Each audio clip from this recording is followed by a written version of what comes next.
They play with urgency and they play with tempo. He's a much more effective player, so you can anticipate a heavy dose of that from the offensive coordinator Mike Denbrock tonight to make sure he's eliminating the thought process before the snap and just playing instinctively. Curious how early they get Kayshon Boutte involved in the action. They're going to start on the ground with Armani Goodwin, tackled by Jet Johnson. Jet Johnson, who grew up a Mississippi State fan, used to sit up in the stands and cry every time they lost, he said. Johnson really does a great job in the middle of that defense. This is an aggressive group.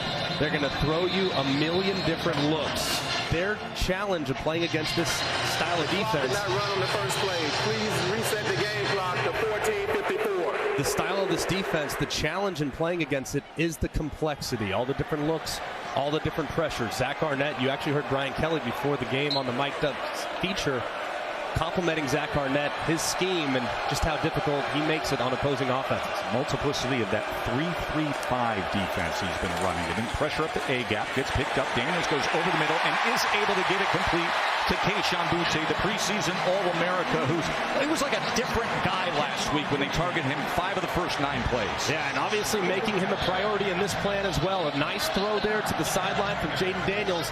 Got to get your star players started, and that's exactly what they did right there. 18 yards to Kayshon Boutte. Flag comes in pre-snap. False start. The entire offensive line. 5-yard penalty. First down. Well, James Carter is our official. The entire offensive line, yes, that's one of the discussion points this week because it's a reshuffled offensive line. Very much so, and against a heavy pressure front, they're going to have to be dialed in. Charles Turner is starting for the second week in a row. Dellinger slides out to left guard, and then Emory Jones, a true freshman, he's starting at right tackle. So 2 freshman tackles for the LSU Tigers. Think about how rare that is in this league. Here's Daniels now on 1st and 15. Plenty of time. This is what he does best. With the legs going across that tiger eye before Jet Johnson gets to him. Crossing midfield is Daniels. That was a good job there from Jaden Daniels. He didn't take off too soon. Felt like against Florida State, the first read wasn't there, he was gone. That time he gave it some time to develop, saw the Red Sea part, and got north and south for a nice game on 1st and long. Boy, it's nice when your quarterback can get you 13 yards when it's 1st and 15, and it sets up a play caller's dream of 2nd and 2. Second down, a couple of yards. A local 5 o'clock rare kickoff time here in Baton Rouge, and that gives you the interesting shading as you see the sun covering half of the field. We're used to the local 2:30 kicks or the primetime kicks, so this is a crowd that's filling in. They're getting their last sip at the tailgate. And they say, hold on a second, 5:01? Let me take one more spoonful of jambalaya and a little sip of an adult refreshment. Amongst other things, yes. No, trust me, they started yesterday early morning.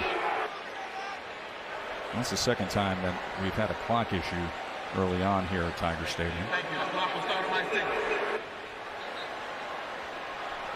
I like the start from LSU's offense. Here's 2nd and short. Might try to throw it over their heads. See if you can catch those safeties and sleeping. Instead, he will get to Goodwin, and Goodwin is going to have the line to gain. Tackled by Tyrus Wheat. Jaden Daniels, the quarterback, has led LSU on touchdown drives now on 8 straight possessions. Last 3 against Florida State. Of course, that 99-yard drive. And then last week he played just the first quarter against Southern. And he was absolutely flawless against the overmatched opponent there. And again, they're pointing at the line. False start. Offense, number 72. 5-yard penalty. First down. Remember, week 1, we had a starting offensive line that now only has 1 player in the same position for LSU. And you can see, of course, too, freshman. That's not redshirt. We're talking true freshmen. Guys playing high school football a year ago. Difficult task to go against some guys that are 23, 24 years old for this Mississippi State defensive front. And second time it's already been a 1st and 15 for the Tigers tonight. Pressure picked up again. Tried to check it down to Goodwin, but it goes incomplete. A big part of Jaden Daniels' progression in this offense is understanding where all of his targets are and making sure they're all on the same page. A couple throws occasionally in week 1, a little off the mark. Right there, a little off the mark, not on the same page with his back. And Brian Kelly told us when he did sit in the pocket against Florida State, showed some patience, things were there. 2nd and 15, going to take a shot downfield, and that's well beyond Keishawn Boutte. Covered by DeCam Richardson. So difficult too when going against a group like this that loves to heat up the opposing quarterback. Here in a 3rd and long situation, if I'm Zach Arnett, I'm not bringing the house. I'm going to try to tackle in space. And if I'm LSU, if I see pressure, I'm thinking screen immediately. So I would leave it on the quarterback, see what you're getting in the pre-snap look, and then maybe make an audible based on how they're aligned. And timeout is going to be called by LSU. When we come back, Tigers will be facing a 3rd and 15 from right here at Tiger Stadium on this opening drive. And that's what I think Jaden Daniels is expecting from his wide receiver there. Bramblett punting away. And it takes a bounce and rolls inside the 15. Well, you think air raid offense, you think Will Rogers and the receivers. Greg says, hold on a second. Look at the running game. Not last week. Take what the defense gives you. 5 defenders in the box. Mike Leach traditionally just beat his head against the wall. We're going to throw it anyways. Not against Arizona. They decided to hand the ball off on 10 of their first 15 snaps. Here's another play later in the sequence. 5 in the box. Just take it. You got 2 backs back there, and there's a newfound emphasis for this offense on the running backs to get downhill. Very, very talented at running back, and of course, couple that with a dangerous passing attack, this offense could potentially become deadly. 2 very good running backs. Dylan Johnson is going to get the start. He's flanking Will Rogers. Will Rogers is 3rd year in the system. Statistically one of the best in the SEC. Rogers is going to go to Johnson out of the backfield, and Johnson is wrapped up after a gain of just 2 yards. Greg, take us through the Chick-fil-A impact players. And it's those 2 running backs from Mississippi State, Dylan Johnson and Woody Marks. These 2 guys, how they can contribute in the pass game as well, off the charts. And then the speed on the field is necessary for LSU. That's why Micah Baxterville's back there at the 2nd level, and B.J. Ojolari is going to have to bring some fire off the edge to speed up that process for Will Rogers. 2nd and 9. Rogers gets it out quickly to Caleb Ducking, 6'5" receiver, big target, great option in the red zone as well. Now we mentioned Rogers and his productivity. You see the numbers right there. Leads the SEC in all those passing categories. It's 38.5 completions per game. That's best in the country. Facing a 3rd and 4.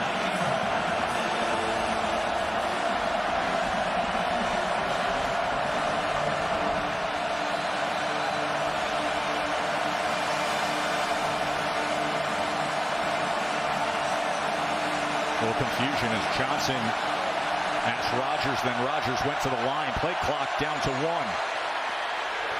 As they run it ahead, and about a yard short of that line to gain. That was a tackle by Harold Perkins, the true freshman from Cypress, Texas, who, Greg, we're going to see more of today. Yeah, Harold Perkins is a very versatile player that they're very excited about. They emphasize the speed at the 2nd level. And as you see, 4th down, is Mike Leach going to go for it here from their own 22 in the shadow of his own end zone. They're on their own 22-yard line. 4th and 1. Let's see if he's just trying to draw them. The numbers are good for a run play inside. They're late in the box. 4th and 1 from their own 22, and they get it. Johnson goes ahead. The Pirate rolling the dice early here in Baton Rouge.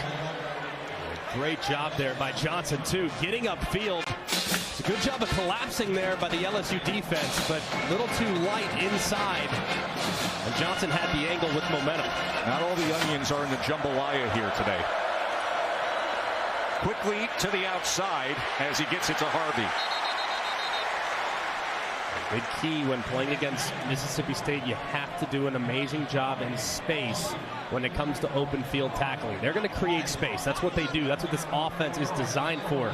But when you have the opportunity to drop them in the open field, you must do it. Broken tackles kill you, and that's how the run after catch and the momentum gets created for the Mississippi State Bulldogs. That's the guy who just went for it on 4th down from his own 22, and now his offense stays on the field as he always stays calm.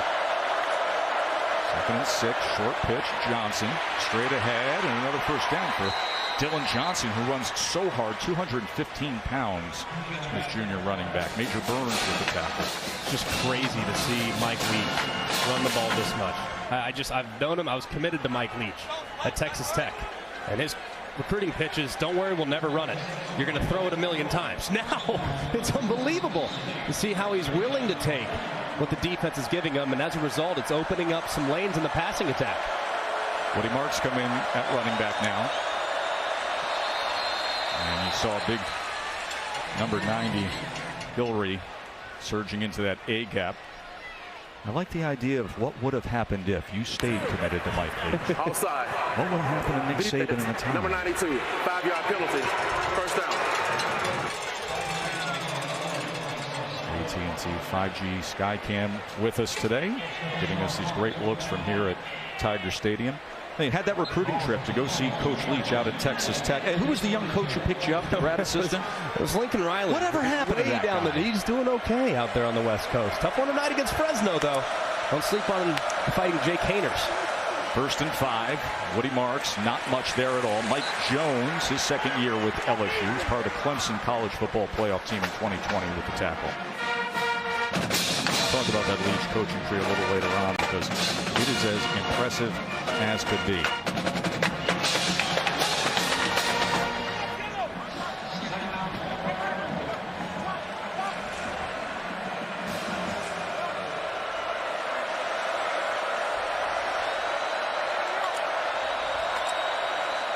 Here's Rogers on 2nd and 4.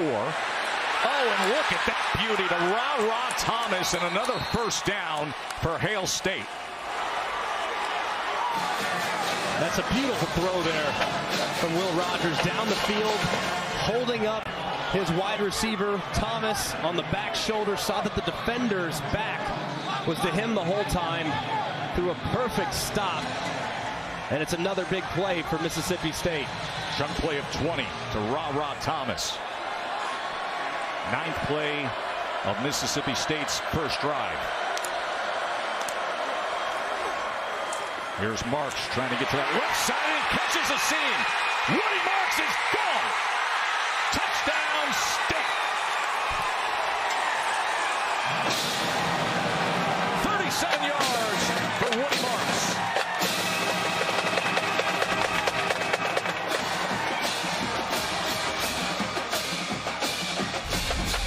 And you're going to see the defender slide out inside, and then there's the defensive back to the outside. Major Burns has a good spot. They're set up in phase, and he just misses the tackle. The 37-yard touchdown moments ago. We got a knuckler of a kickoff that's fielded awkwardly at the 2-yard line by Nicholas. And with that, the coverage team has plenty of time to get to him just short of the 20-yard line. After this game, we're not done, as there will be some football under the lights in College Station. Quarterback change for the Texas A&M Aggies. Out is Haynes King. In is Max Johnson. Will he ignite some life into that stagnant Aggie offense, as Van Dyke and Miami have been pretty good as well? We'll discuss it always, like we do every single week on Always College Football on ESPN's YouTube channel, anywhere you get the podcast. Now this is the return of John Emery at running back, and he's tackled right at the line of scrimmage. He's back from a lengthy suspension, was academically ineligible all last year's last carry prior to that right there was December 12th of 2020 against Florida. So Brett, 643 days between carries of the football for John Emery. You know he's fired up to be out there, that's for sure. Coach Kelly says he's going to watch him close. Obviously hasn't played a game in a while, so what's his fatigue level going to be? But he's a natural born runner and should get plenty of opportunities as the season goes along. 2nd and 9 for Daniels. There are 2 receivers there, including Emery, but it goes to Brian Thomas, and Emery just got lit up, Katie. Yeah, he did, but when I spoke to him pre-game, he said, I need to get hit, and then I'll start feeling good about myself. He said, I am so nervous. It's been 600 and something days since I last put on a uniform. I've been waiting for this day for so long. I'm excited, but I'm nervous. Give me 3 or 4 touches. I'm going to be good. Well, if he was nervous before the first hit, he should not be nervous anymore. That was a big one there, delivered by Mississippi State's defense. Jackie Matthews, the strong safety, coming up and getting to Emery. Now 3rd down and 2 as Emery will take the carry on 3rd and 2, and this is going to be about a half-yard short as Matthews was involved once again.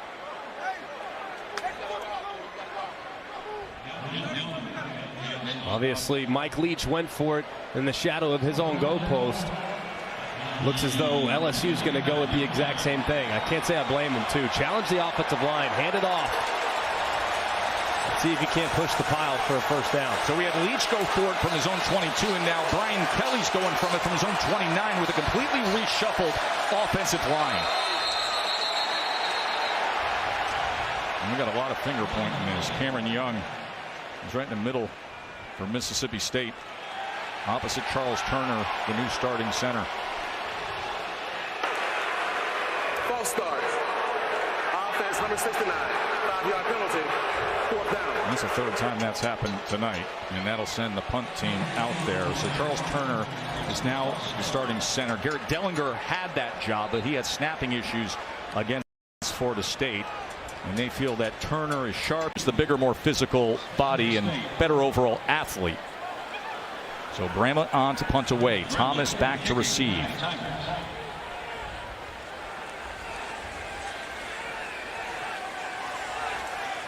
Jay Bramlett as he looks to drive this ball. Thomas will field it near the 30 and gets past the first 2 and has a good return here as he crosses midfield, and Xavion Thomas, the true freshman, will set up Mississippi State from there.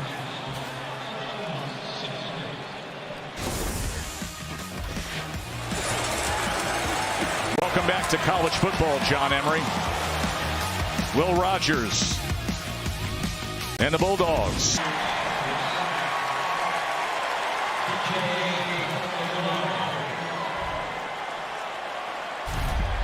And just overload pressure right here from LSU coming from the field. And eventually, the coverage downfield really, really good. But they cannot keep Ojulari in check long enough. He finally gets home and drops Rogers for a nice loss. Especially when he's going up against Dylan Johnson in pass protection. Ojulari, one of the best there is in all of college football, off the edge.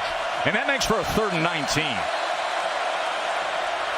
They drop 8 against the air raid, and what a strike! A yard short of the line to gain is Rufus Harvey, but a good connection from Rogers. Going to be 4th and 1. Remember, Johnson carried it straight ahead when Leach went for it and converted on 4th down from his own 22 on their first drive.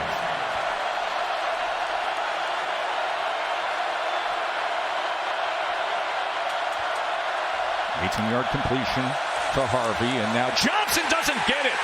Tackled for a loss. Burns was involved, as was Wingo. Great surge in the middle from LSU. Major Burns a little slow to get up.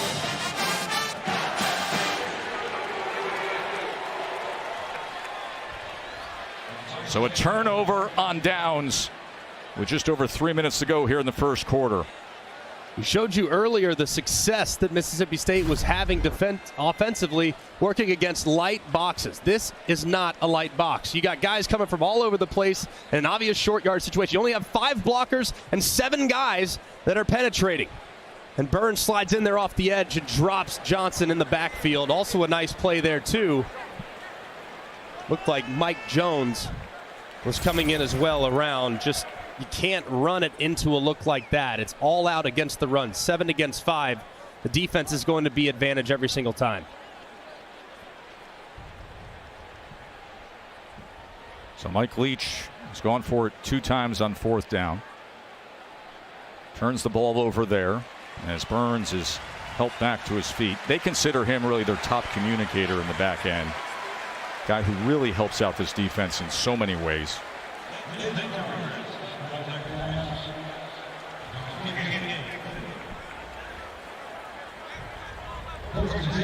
Tigers Well, Tess, Greg, you guys could imagine Brian Kelly spent some time with the offensive line during that last break, and he said, look, we can move the ball on these guys if we stay on schedule. We just have to settle down, clean it up, and then he called for Charles Turner, the starting center, to get everybody on the same page this next drive. Yeah, those 5-yard pre-snap penalties, it's understandable on the road, but at home, I mean, just can't happen. Not when you're going against a defense that's this aggressive and makes it so tough on you. LSU takes over at the 41.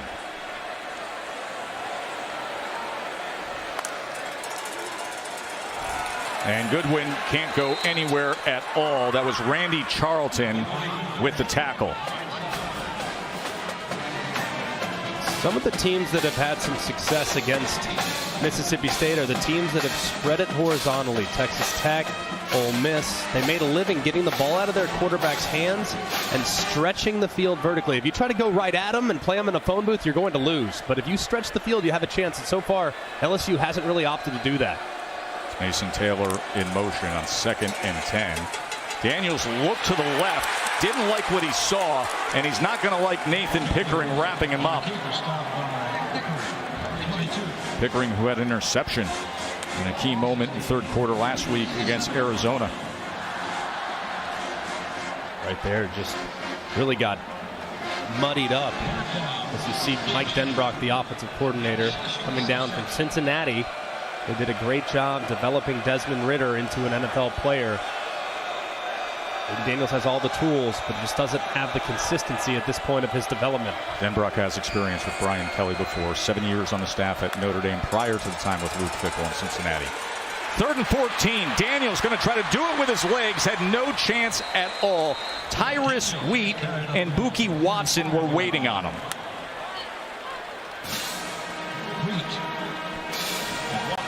Zach Arnett's got to be really excited with what he's seen so far. Really haven't given up much outside of that one big run by Jaden Daniels early when they just got a little bit too deep in some of their drops. So far, it's been a really nice start from Mississippi State defensively.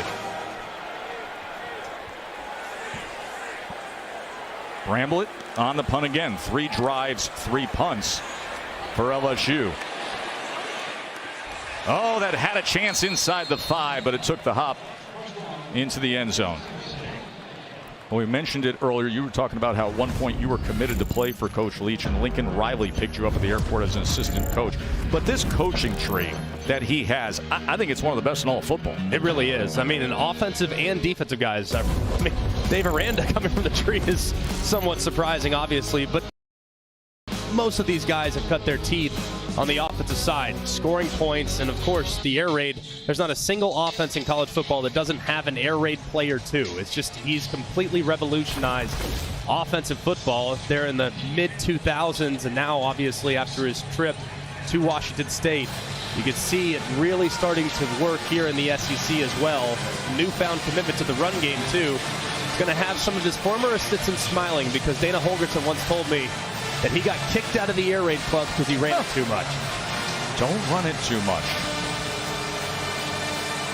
Coach Leach, we asked him about the coaching tree the other day. He said, listen, I get excited about it. I love when he said, you know, the day I hired most of them, I thought they'd be pretty good. Yeah, pretty good. How about it? Lincoln Riley, Dave Aranda, kidding me, Dana Holgerson.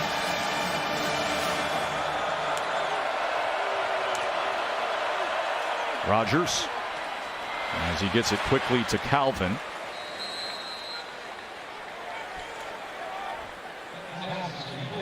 One thing he's changed too, Mike Leach traditionally has been a high-octane tempo guy. When you think about Tennessee and you think about some of the guys that Sonny Dykes and some of the others that have come from the tree, they really want to run as many plays as humanly possible as quickly as possible. Mike Leach has really evolved to the point where he's more of a ball control offense, and it's pretty crazy just how that evolution has helped the defense, especially at Mississippi State. And look at that little piece of paper just folded up. Huh? You don't got the big laminated thing, just a little piece of paper that he throws in his pocket. Will Rogers has started this game 7 of 7 for 48 yards. Marks had the 37-yard touchdown. Marks and Johnson in the game together right now. 2nd and 1. Rogers to pass. Has all day to think about it. But good coverage downfield, and Mekhi Wingo was eventually running down Will Rogers. One, turned it over once. A lot of guys up near the line of scrimmage for LSU. This would indicate throw to me, based on some of the room you have to potentially get a completion. A 4th and 1 to start the second quarter, and again there's nothing there.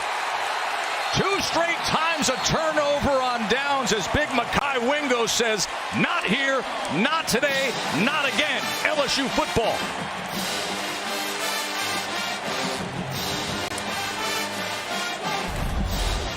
There's just too many guys in there.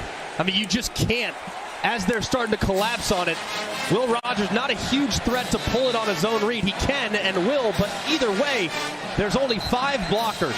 Will Rogers has to read the end man on the line of scrimmage. Ojulari crashes. Will Rogers has to pull that and take it himself because you just don't have enough blockers play side to be able to pick up a short yardage situation. Good job by the linebacker, Mike Jones, as well. Best LSU starting field position. Last 2 drives have been a 3 and out for Jaden Daniels and the Tigers. Pressure, but he dumps it off to Williams, and Josh Williams just makes the most of it to try to get back towards the line of scrimmage before Buki Watson is able to make the tackle.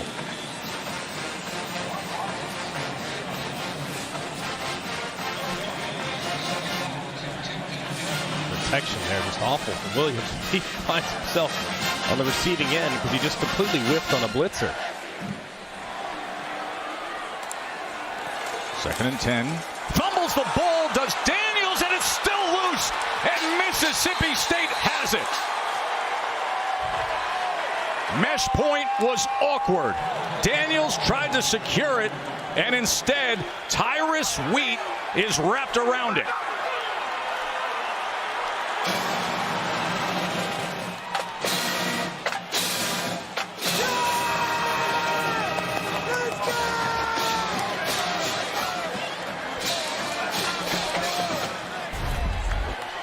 And this is just really bad right here. Look at the mesh point here in the middle. All right, as soon as that running back gets across to the left hip and he's outside the frame, that has to be an automatic give to the running back.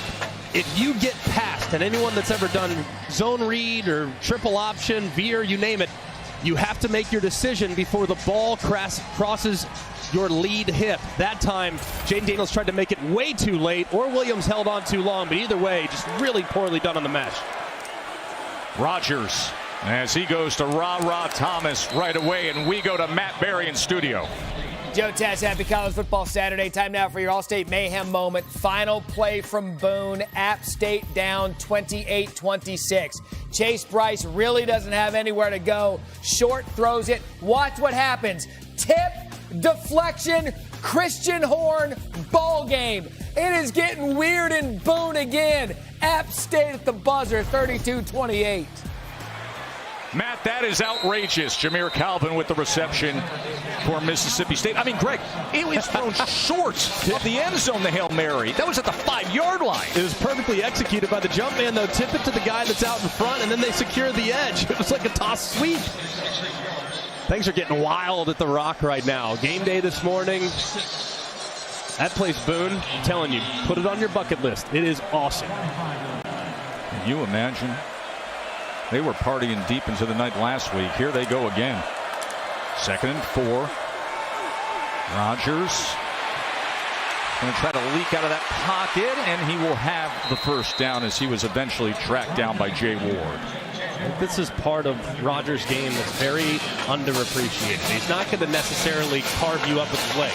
Like, no defensive coordinator is going to install the plan saying, hey, we got to make sure we're careful about this guy taking off and running. But he can keep you honest and extend drives. A good job right there getting north and south and not taking the hit in the open field.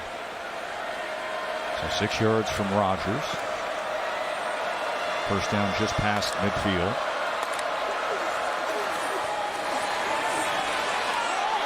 That is well overthrown. The intended target was Ra Thomas. Thomas already with 30 yards receiving in this first half. Tell you what I love most about Will Rogers is anticipation. The way he gets the ball out of his hand before the receiver even makes his break. Look at the ball's released right here. The receiver's 3 yards away from making this break on a speed out. It's thrown perfectly on time to a spot. He does it time and time and time again. I don't know how you cover it when you throw with that kind of anticipation. That's what makes him really special in this offense. He's 10 of 12 passing so far tonight. And it's interesting when you talk to the coaches, when you talk to players, everybody around the program, their view on Will Rogers. 2nd and 10 now.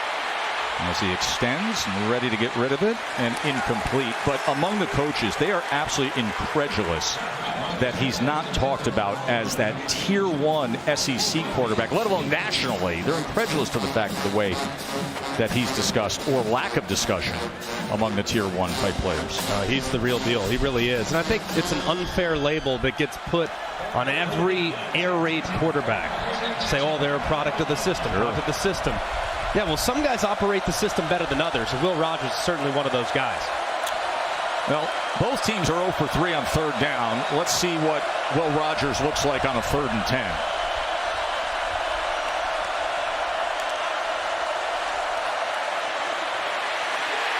Ball is out! Mississippi State is able to secure it. Sack fumble on 3rd and long.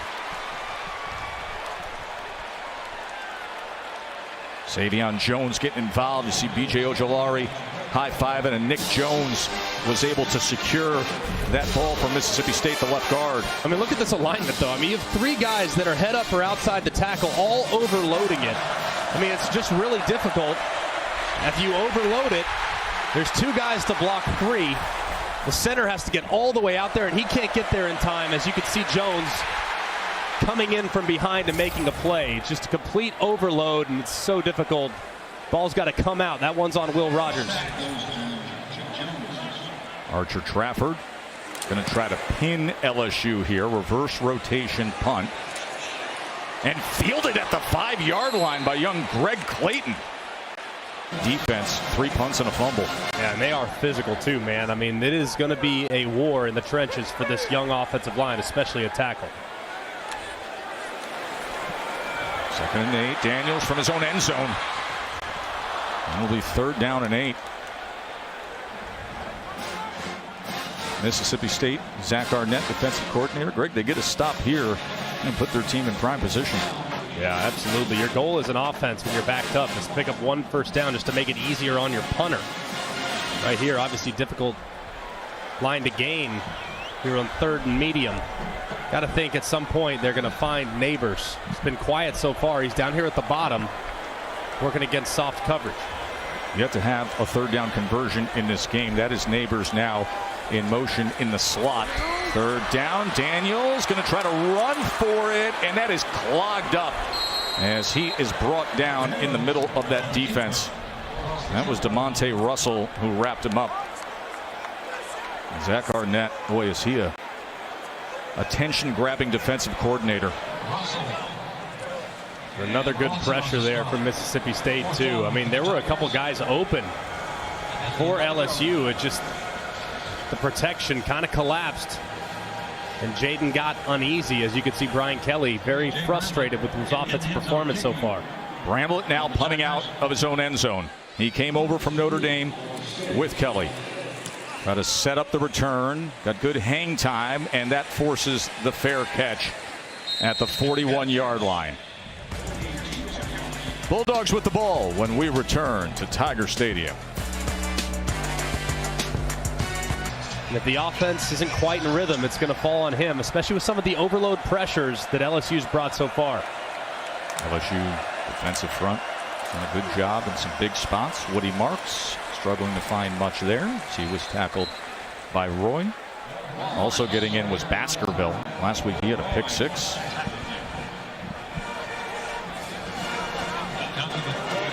We didn't see Baskerville week 1 against Florida State. He gets him a little more speed at the linebacker position.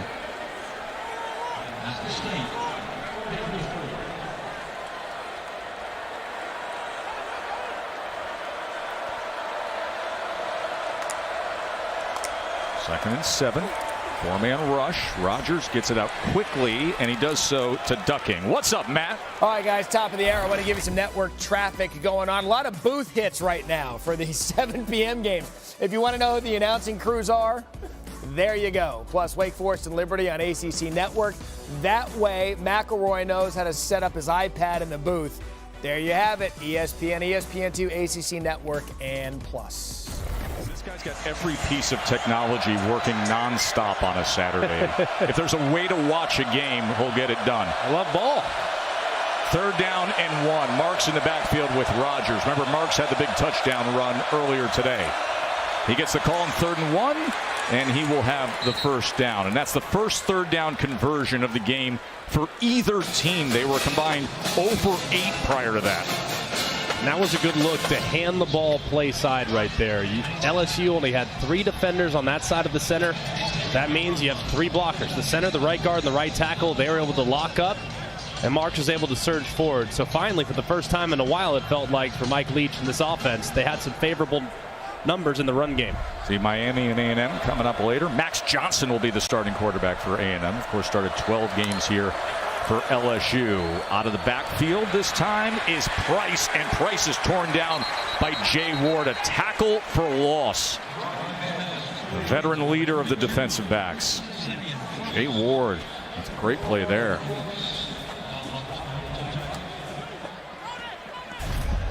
Just a good job of rallying here.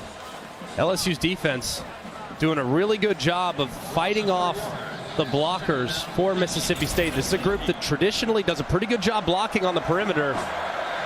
LSU's been a step quicker than the Mississippi State wide receivers as they've tried to lock up and block downfield. 2nd and 13. Rodgers taken down again. Harold Perkins, the true freshman, and that's exactly what they want to see out of him. He has impressed the coaches right away. 3rd sack for LSU, Greg. And this is a thing of beauty. You get Perkins, an excellent pass rusher, one-on-one against the undersized Woody Marks.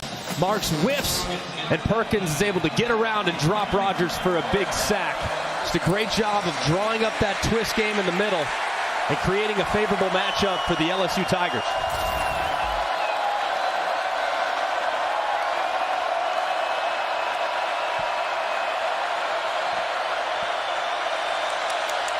Third and 23. Rodgers pressured again. Marks just gets the check down and can go absolutely nowhere. B.J. Ojolari, so active, freshened up, sat out last week. Baskerville involved there. Another great effort from that defensive front of LSU. And Matt House, remember, one of the big storylines tonight, we talked to Mike Denbrock and Brian Kelly, said offensive line is what drives us. That's the #1 focus. But this is a different line than we saw week 1 against Florida State. Only Will Campbell, the true freshman left tackle, remains in the same position. And they're without maybe their best offensive lineman, Anthony Bradford, the right guard. It's a coach's decision, so potentially missing him big tonight as well. Daniels on 2nd and 9. They go with the screen. Booty. And he only gets about 1.5 yards.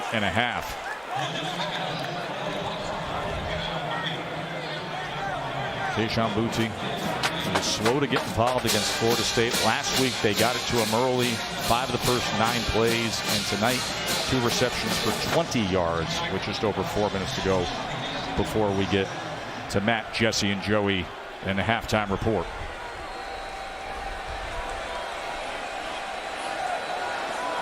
Third down and 9. Empty look for Daniels. Just a 4-man rush. Good coverage downfield. Daniels can't get away. Tripped up by Tyrus Wheat, who had the fumble recovery earlier. Zach Arnett and that defense doing their job again. They are 0 for 5 on 3rd down, Greg, as LSU. Yeah, and you're going to see a guy come out here in just a minute and come around into the right. Watch this. This is just right here. I mean, wide open. And Jaden Daniels doesn't see him. I mean, you have to be able to survey the field. You make that throw, it's an easy pitch and catch. He might still be running. Fifth punt of the day already for Bramblett. And another good return from Thomas. Xavion Thomas trying to get to the edge, and he gets to midfield. And it was Bramblett, the punter, who had to angle over and get to him. A 49-yard punt, but a 26-yard return for Thomas. As Thomas makes a guy miss, and the third phase, which has plagued LSU throughout the first 3 weeks, continues to be a problem tonight as Mississippi State on their side of the 50. Earlier, and after they'd run it up inside several times in a row without a ton of success, they find a little bit of room on the perimeter. And I think this LSU defensive front has been excellent, and then just 2 run plays to the edge that's gotten the best of them. And now Rogers to the end zone, and it's incomplete, looking for ducking. He's their target in the red zone, 6'5", had 2 touchdown catches last week at Arizona. And this is where this offense, especially as you get closer and closer and closer to the goal line, this is where the air raid offense becomes human, because you can't spread the field vertically. They're a little bit limited with some of their pass concepts because you can't run out of the back of the end zone. So this oftentimes a little bit trickier, not from this distance on the 12, but as you get closer to the 5 and inside the 5, it becomes very difficult. 2nd and 10 from the 13. A-gap pressure, gets picked up, going to the end zone, and it is a touchdown, Ra Thomas. Great body control, ball skills, and score it for State. He was matched up with Richardson, and he got the best of him.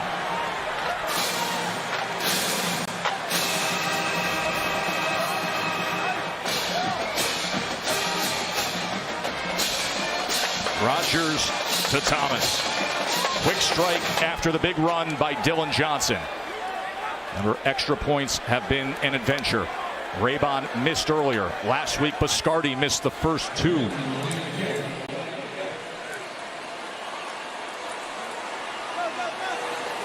Wobbly snap, but Raybon puts it right through.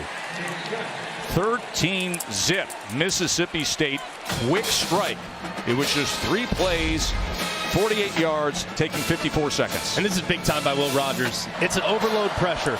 He has an unblocked defender. That's Greg Brooks, number 3, in his face. He knows that he's got to get rid of the football before Greg Brooks arrives. He throws it up and allows Thomas to go up and high point the football. And as you can see, the defender unable, Colby Richardson, unable to locate where the ball was. It's a nice catch there by Thomas, taking it off Richardson's helmet. Beautiful throw and catch and terrific execution against the pressure look brought by LSU.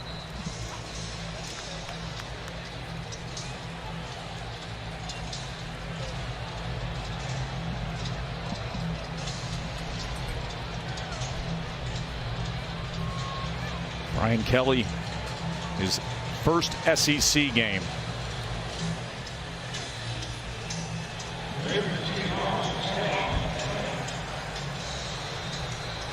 Will Rogers, 12 of 16, 92 yards. A touchdown moments ago. Woody Marks had the big touchdown to open up the scoring.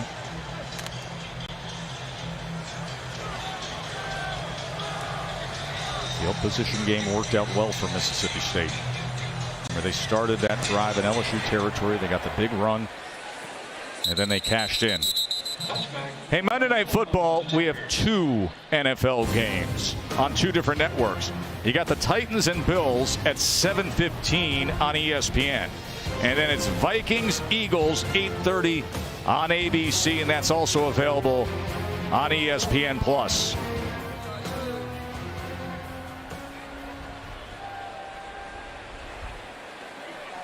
Keishawn Boutte, only 2 catches for 20 yards. And at some point, they got to start force feeding him. And Jaden Daniels really does. He needs to keep his eyes downfield. Did a great job of that last week. Hasn't done as good a job of it tonight. Daniels going to check down to Williams. And Williams will go ahead for 8 yards before Buki Watson tackles him. 2 timeouts remain for LSU as we come under 2 minutes to play in this first half.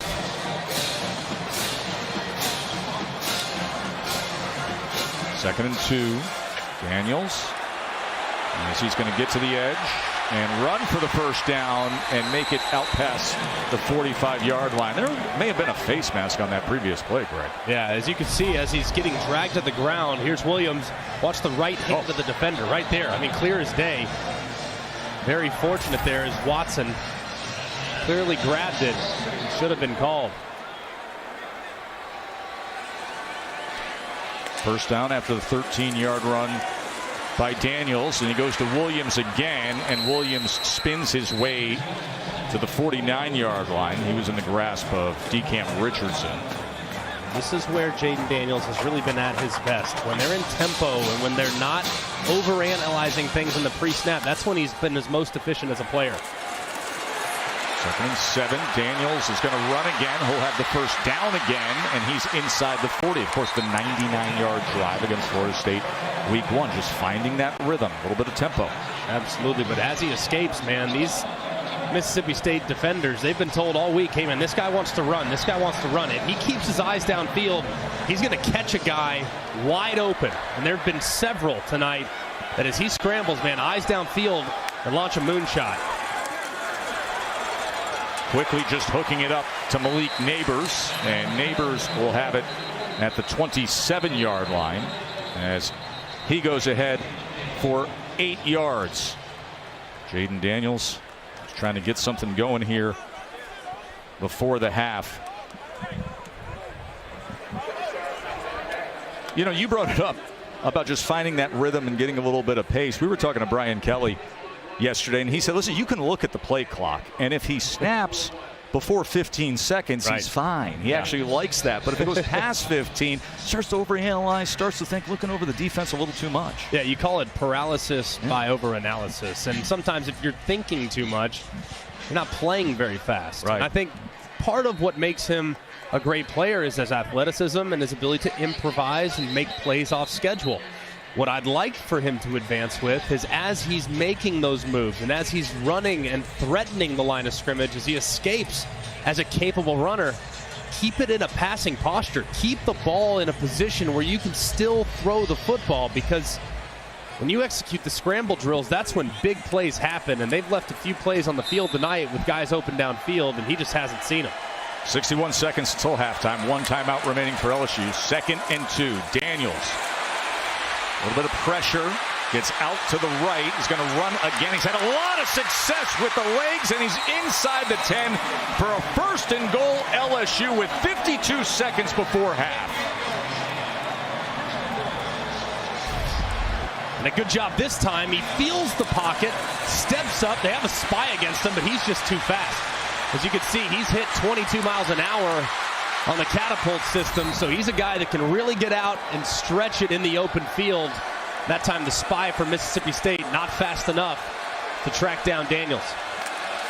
First and goal. Daniels looks left, goes inside, driving to the goal line, and in is Jeray Jenkins. Just what they needed.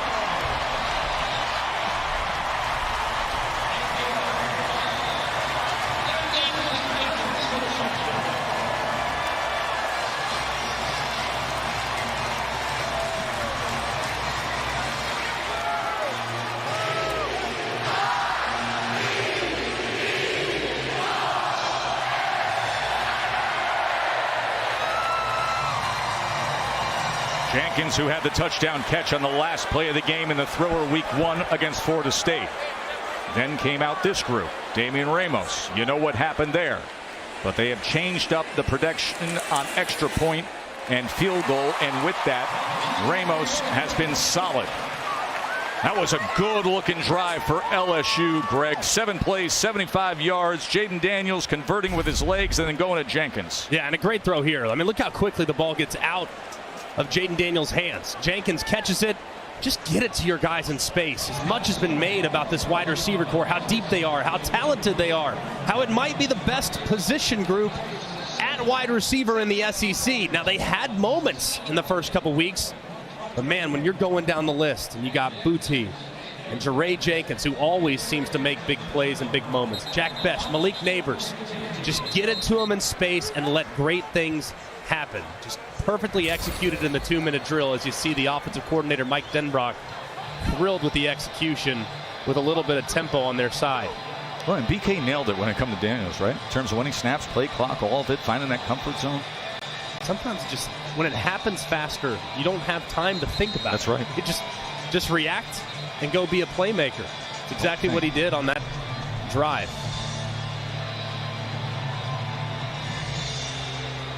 You can see an LSU player. And that's Jenkins. That's Jenkins who just scored the touchdown.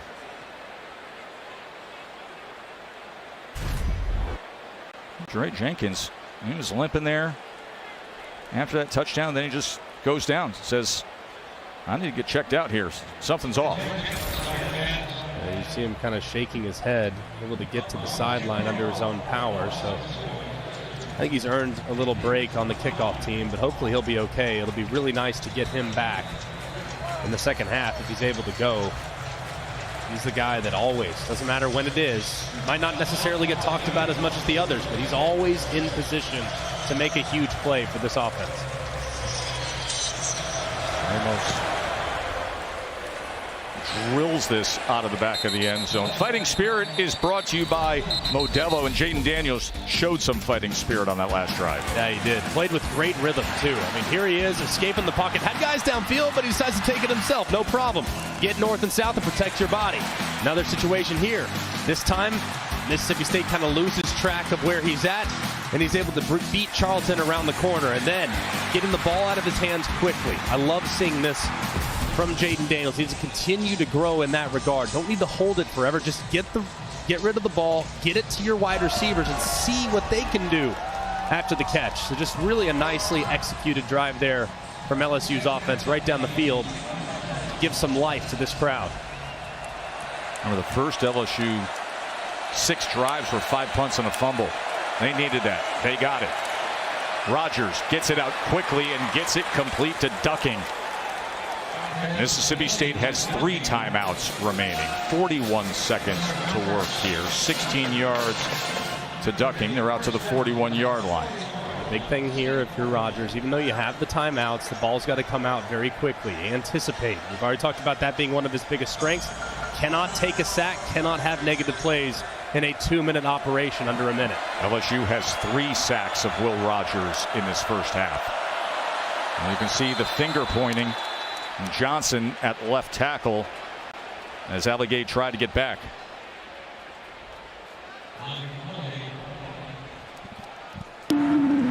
Offside. Defense, number 11, in the neutral zone, causing the offensive player to react. 5-yard penalty. First down. Johnson was quick to react at that left tackle spot, get the penalty. Remember, the left tackle last year was Charles Cross, who was off to the NFL as the 9th overall pick. First and 5. Here's Marks, and Marks is dragged down by Micah Baskerville. It's a great play by Baskerville. Wow. I mean, we talked about his speed. I mean, goodness gracious. A timeout by Mississippi State. I mean, watch where he's at. He's right here, and look how quickly he closes. I mean, they talk about his speed. He recognizes it. Gets right over the top immediately in a beeline and drops Marks. There was a lot of room. If he's not there, there's a decent amount of room. He gets one-on-one against Major Burns there at the 3rd level. Hey, let's talk a little SEC football next Saturday, and we'll remind you that SEC Network Plus will have #1 Georgia against Kent State. Tulsa's going to take on Ole Miss at 4.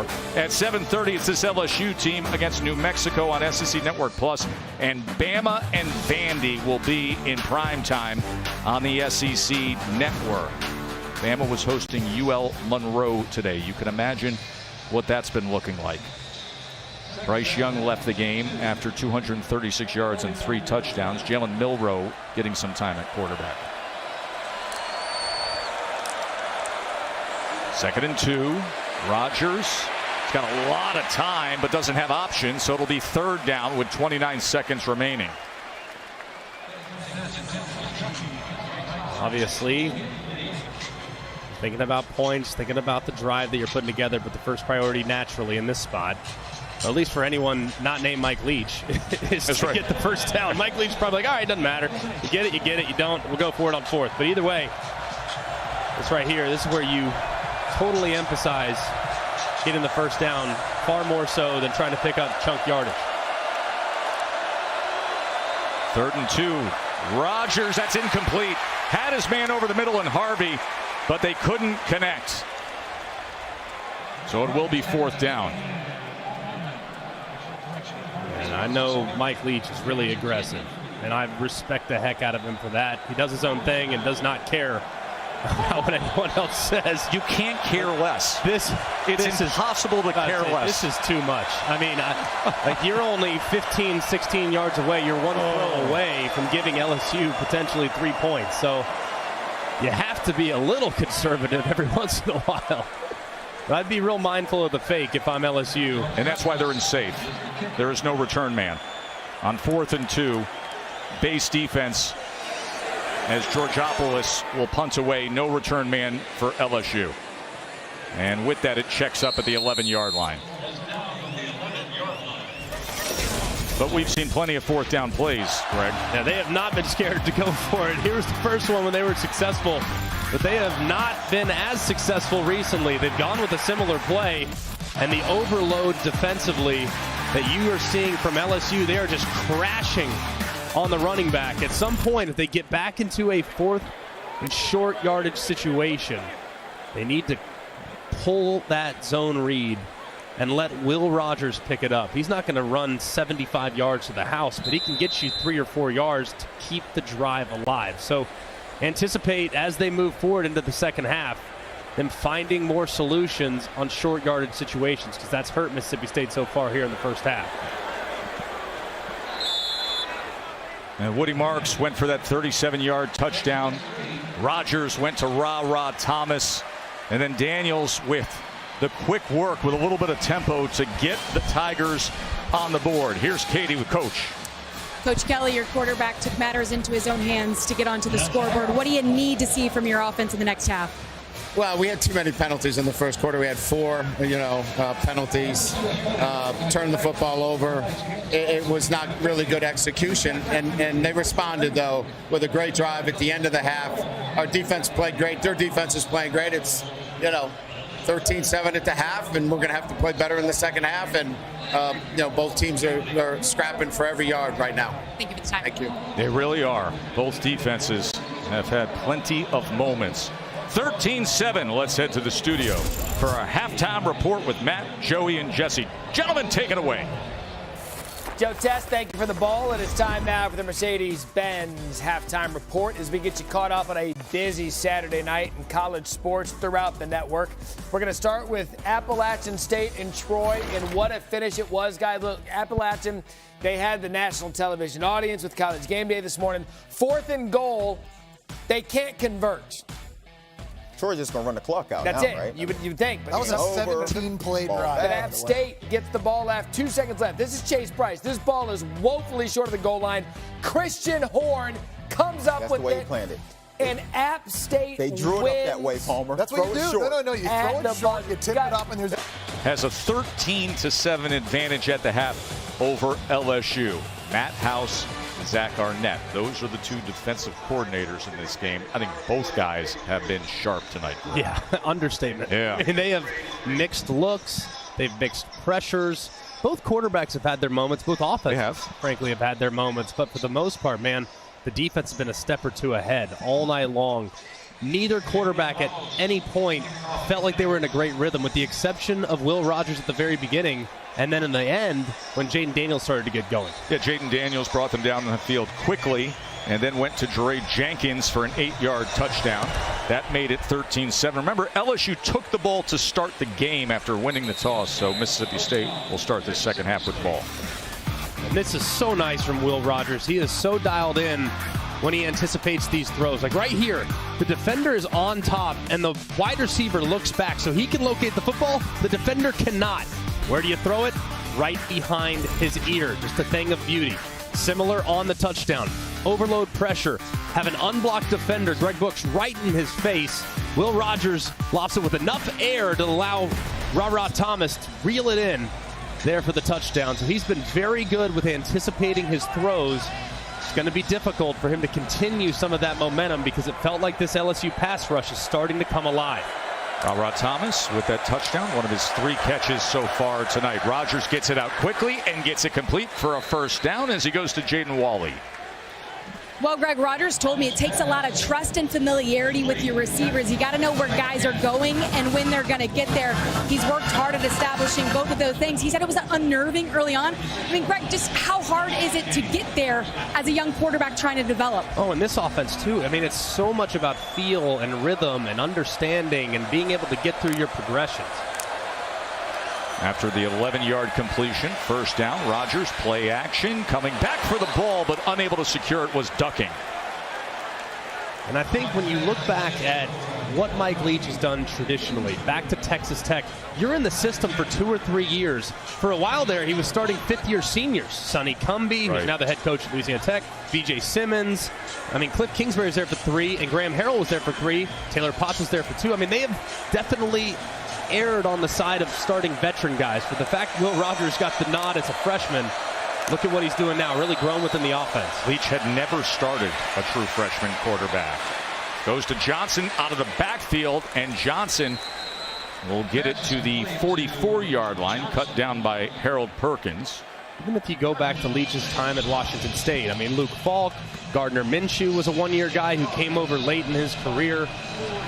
So normally it takes time to really get comfortable feeling the space, feeling the rhythm, making sure your feet are talking to you. To be honest with you, even though he's been around for 3 years, still a relatively young player, has plenty of time to continue to grow, and the sky's the limit. And there's a big Gardner Minshew connection with Will Rogers. 3rd down and 2. A lot of pressure, but unable to secure it was Thomas.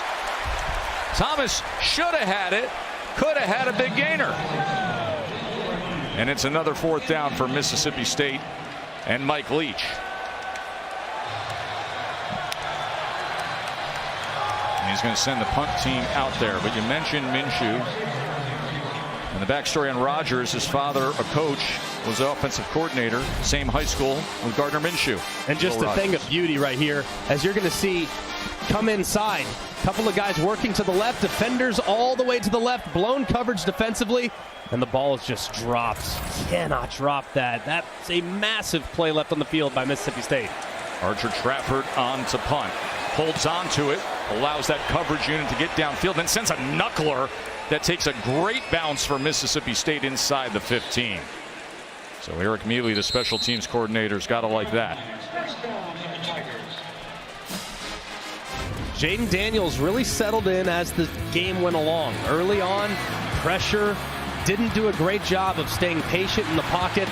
Felt guys collapsing all around him, so was quick to escape and hasn't really had many opportunities to find his guys downfield. But as the protection got a little bit better in the 2-minute drive, he started to come alive. And if you talk to Brian Kelly, you talk to the offensive coordinator, Mike Denbrock, this is a young man that plays much better when they're playing fast, when they're playing with tempo, and when they're playing with urgency. Let's see if they start this half playing with the similar urgency that they played with in the 2-minute drill to end the half. Daniels, as he gets it to Goodwin, and Goodwin's going to have a first down for LSU. Let's see if they get to the line and create some of that tempo for Daniels. Watch the play clock. Remember, he said, listen, if he snaps it, the earlier he snaps it, the better. There's the play clock right here. Anytime that snapped under 15 seconds, that's when Daniels has been a little bit more average. Goodwin barrels ahead to the 30-yard line. Remember, the last LSU drive started at their own 13-yard line. Went 87 yards, had a touchdown there. Last time we saw them against Florida State was that Dramatt Carter. I think, too, this offensive line, they're going against veteran guys that are 4th-year, 5th-year players. got two true freshmen to tackle. He can take some of the pressure off them by utilizing tempo as well. 2nd and 7. Here's Neighbors, and Neighbors splits defenders and kept his balance. Flag is down, but you see the quick burst by Malik Neighbors. He goes ahead for 17 yards. We'll check on the flag.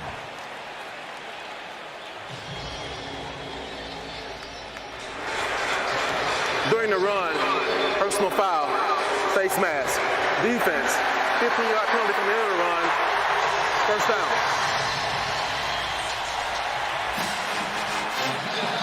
And that's the first penalty of the game on Mississippi State. And a great job here. This has been kind of the Achilles heel of Mississippi State over the last couple of years. Some of these perimeter throws, forcing their big physical bodies at the second level to run sideline to sideline. A good job there on the perimeter, blocking there by the freshman Mason Taylor, number 86. And you blink and all of a sudden LSU's on Mississippi State's 38. Daniels is going to keep. He's going to shuffle, and he's going to dive ahead for a gain of 9.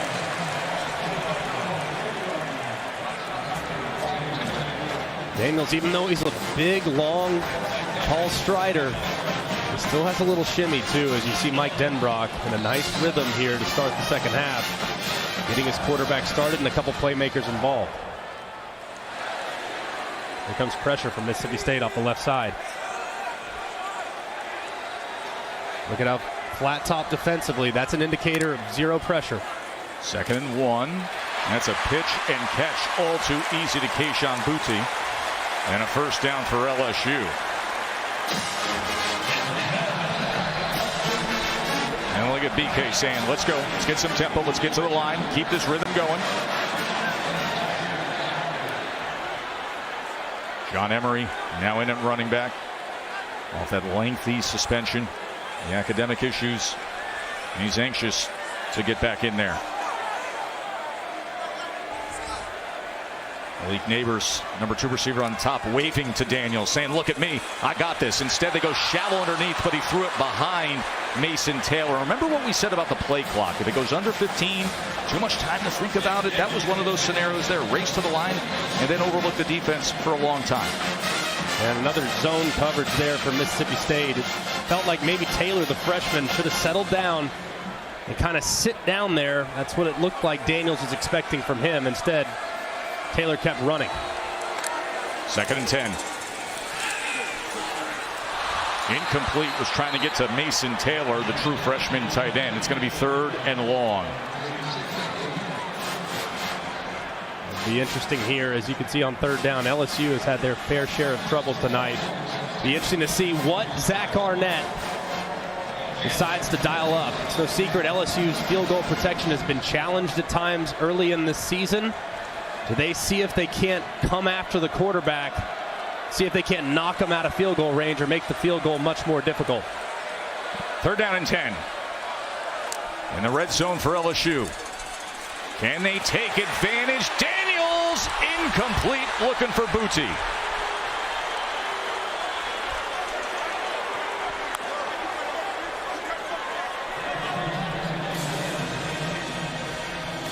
Now, you mentioned the field goal unit, and they're coming on to try to close this to a 3-point game. Man, this is here. I mean, he's got Neighbors working around the edge right there.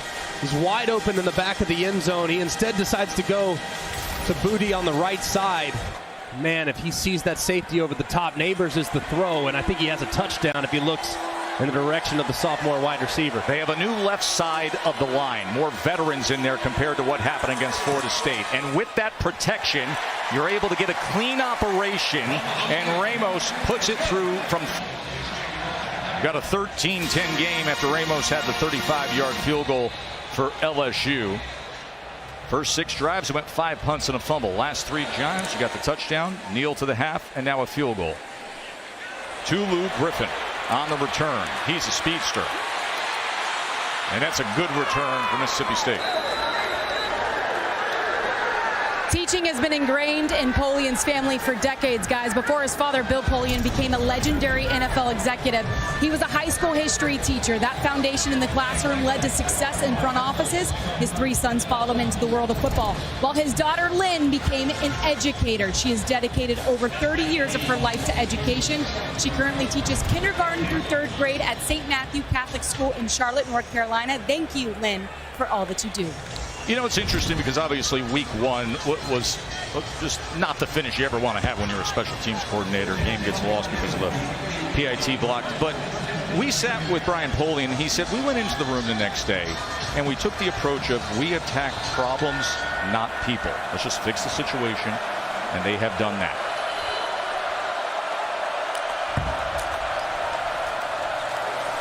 Woody Marks, he is wrapped up by Greg Penn. Penn is tied for the team lead in total tackles. There haven't been many chances for Penn tonight. He's more of your run-stopping thumper.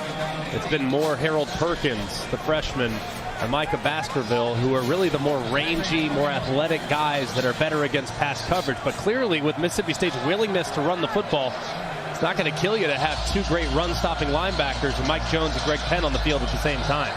Perkins and Baskerville given that speed, and they have had some good moments tonight as well. 2nd and 8. Rogers incomplete as he threw it behind the intended target. He was trying to hook up with Rufus Harvey.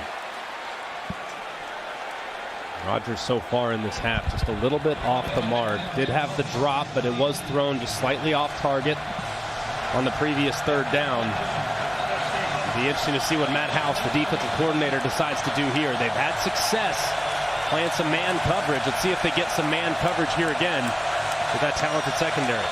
3rd and 8. Keep an eye on number 42. It's Harold Perkins. He's at the end of the line of scrimmage. He's right here. Keep an eye on him as he rushes the passer on the left-hand side.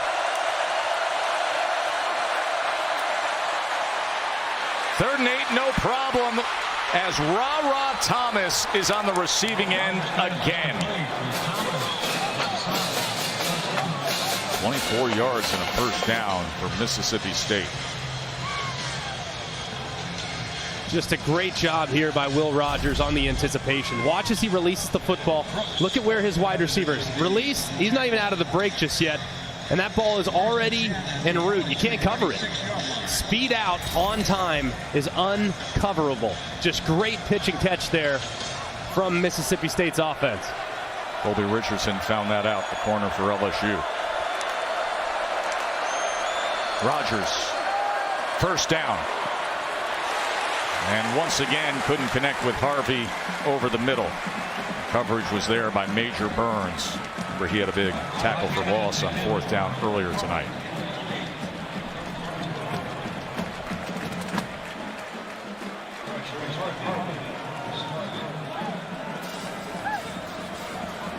This 2-back set for Mississippi State. 2 backs splitting Will Rogers has been something they've run the ball out of in the past, and it's also helps you out in protection as well, because now the defense doesn't know which side to blitz you to. 2nd and 10. Very catchable ball and good balance on the sideline from Thomas. And now they're saying incomplete. May have stepped out before he was able to catch that ball, so it'll be 3rd and 10. Yeah, and gets forced out. You can come back and reestablish yourself in bounds, but he wasn't at that point. As you can see, the ball is caught. Does he ever reestablish himself? I think the answer is no. 3rd down. First time he got back. So it appears right there as he secures the catch. So it was a great effort. Actually, much closer than I originally thought. But the right heel never gets back into the field of play. And as you can see, it slides in late. But a good call there and a good job by the replay official making the correct decision. 3rd and 10 because of that, as the crowd gets loud here at Tiger Stadium. Rogers on 3rd and 10 goes for an inside screen to Griffin, and Griffin is wrestled back by Jay Ward.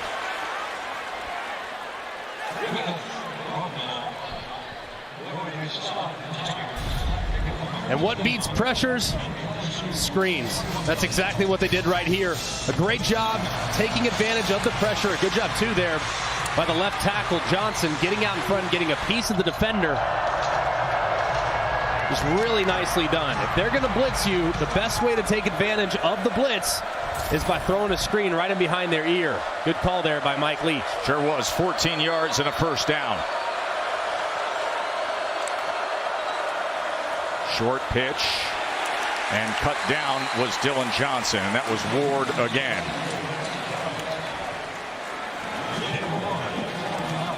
So far, really after the first few possessions, LSU clearly got an earful from their defensive coordinator, Matt House, more than likely, because they've been much better against the run. With the exception of a couple on the perimeter, they've done a pretty good job all night long of making sure that they drop those excellent running backs at the spot when they make first contact.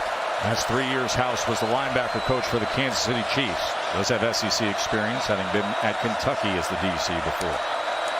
2nd and 11, short pitch other side. Woody Marks, not much there at all. Micah Baskerville and Harold Perkins with the tackle. 3rd down again for the Bulldogs.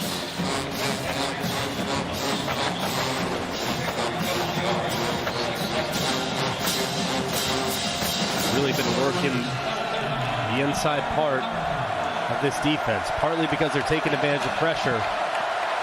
Let's see if they continue to pound the inside against the man coverage that LSU is going to give them. Let's see if they can thread one right over the middle.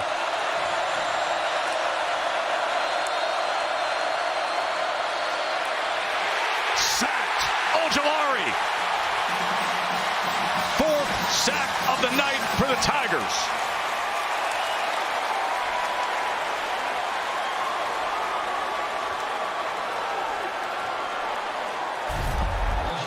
This is just a great pass rush. You can see Ojulari start to the outside, get Jones going, and then beat him back inside. And it just takes way too long to develop the route tree as Ojulari is all over it immediately. Just a great pass rush there as they slid him inside to get a favorable matchup, and he drops the quarterback to force the kick. Van Raybon missed an extra point earlier tonight, and his field goal attempt goes right through from 45 yards out on at 10 a.m. Eastern on ESPN. 16-10, Mississippi State. LSU head coach Brian Kelly, his first SEC game.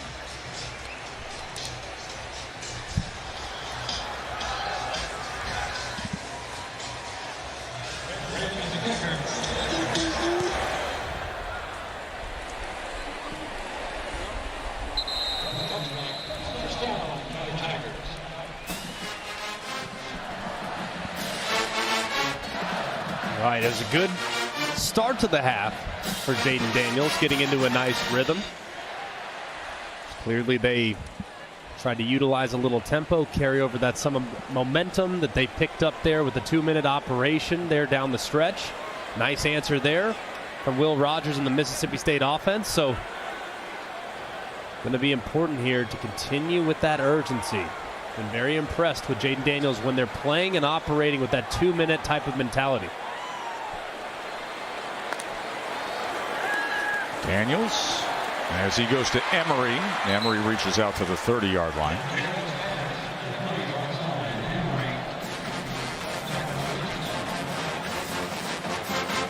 Still been relatively quiet. Tayshaun Booty, I feel like done a pretty good job of bottling him up, but at some point he's going to break free. He's got to take advantage of a one-on-one. 3 catches for 31 yards to this point. 2nd and 5. Daniels, just at the last second, he's able to throw it over to Thomas, and Thomas will have a first down and more. 15 yards. How about this, though? We grabbed the shirt. I don't know if I've ever seen a stretch quite like that. That's 5 yards of stretch. I mean, Emmanuel Forbes got himself a souvenir.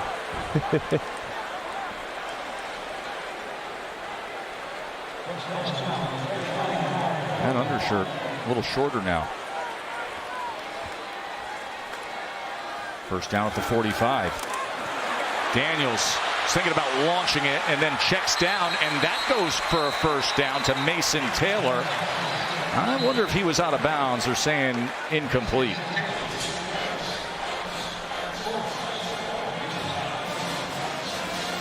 So obviously you see the hat there on the field. That means that Taylor stepped out of bounds. That's right. The receiver did not establish himself back in bounds. Second down. Good job there. You saw that right leg and that right foot that was on the white. And you see the reaction by the Mississippi State sideline, too. They all saw it clear as day.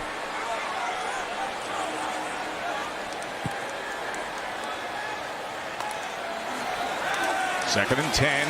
And getting in and getting free was Buki Watson with the sack of Daniels. That's their third tonight.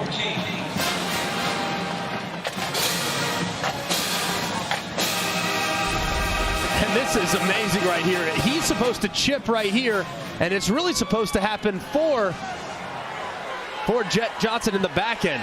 But they don't pass it off right.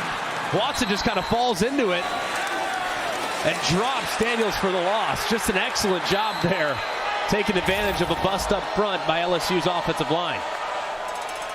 3rd and 16 after the sack. A shallow crosser goes to the freshman tight end, who's only able to spin free to midfield. That's Mason Taylor, the true freshman from South Florida, the son of the legendary NFL sack artist and Hall of Famer Jason Taylor. Jackie Matthews with the tackle. And this is 4th and 4. Offense stays on the field.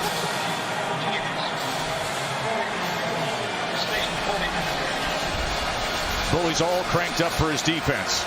For LSU, I would strongly encourage at least attempting a hard count. See if you can't get him to jump off sides, give you a free play.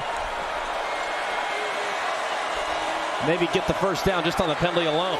4th down and 4, they're going for it. Sprint left, looking back across the grain and incomplete as he was trying to get it to Malik Neighbors. And that's a turnover on downs.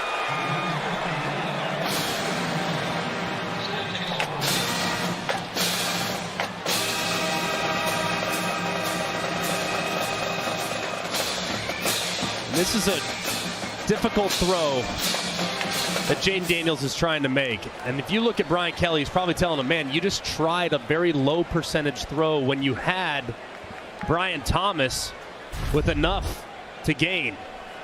As you can see, Kelly very frustrated. He had 2 guys underneath that were open. If you paint it right here, you see Brian Thomas, number 11's reaction. If you paint it right on his outside shoulder, he's going to fall forward for the first down. You got to understand how many yards you need to pick it up. Right there, a low percentage throw, not the best option. Pitch to Johnson. And Johnson is driven down. That was Savion Jones getting on top of him, as well as Micah Baskerville underneath with the tackle. So we've had 4th downs attempted tonight, but we've only had 1 converted. It was the first one of the night when Mississippi State on their first possession went for it from their own 22. These teams have combined to go 1 of 4 on 4th down tonight. It's really been a lack of execution and guys just missing the mark. 2nd and 6. Rogers incomplete. It's good coverage by Major Burns. Katie. Well, guys, it's worth mentioning Will Rogers took a big hit on the sack in the last series. He came over to the sideline. He took some time to visit with Mike Leach, explaining, look, I just didn't have enough time to get rid of it. He walked down, dapped up his offensive lineman, and then he got on the bike trying to work through some things. So visibly shaken up a little bit, but this kid, he's got the mentality for this. Now Katie facing the roar of Tiger Stadium on a 3rd and 6.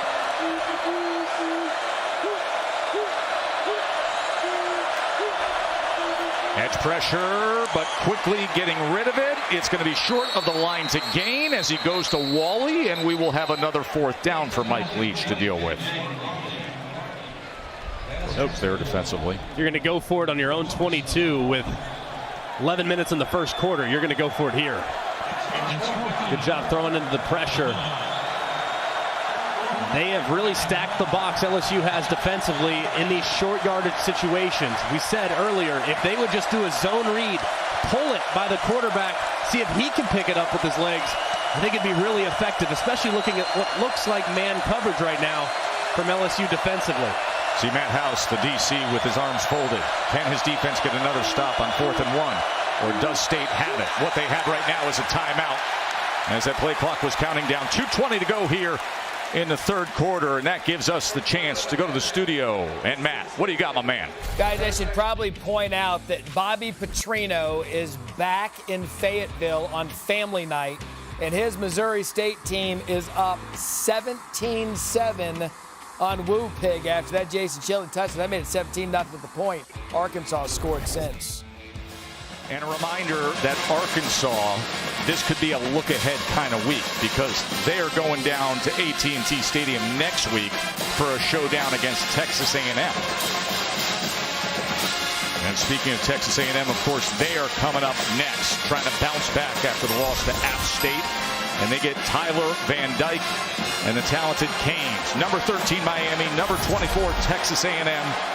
Coming up next, we got a 4th and 1 again, Graham. Right here, LSU is really sold out against the run. So if I'm Mississippi State, I'm faking it inside. I'm allowing this guy to crash, and then I might get Will Rogers out around the edge. Zone read. 4th and 1. Rogers to pass, and it's incomplete. That was Jay Ward breaking on it, and it's another turnover on downs. The Tigers defense does it again.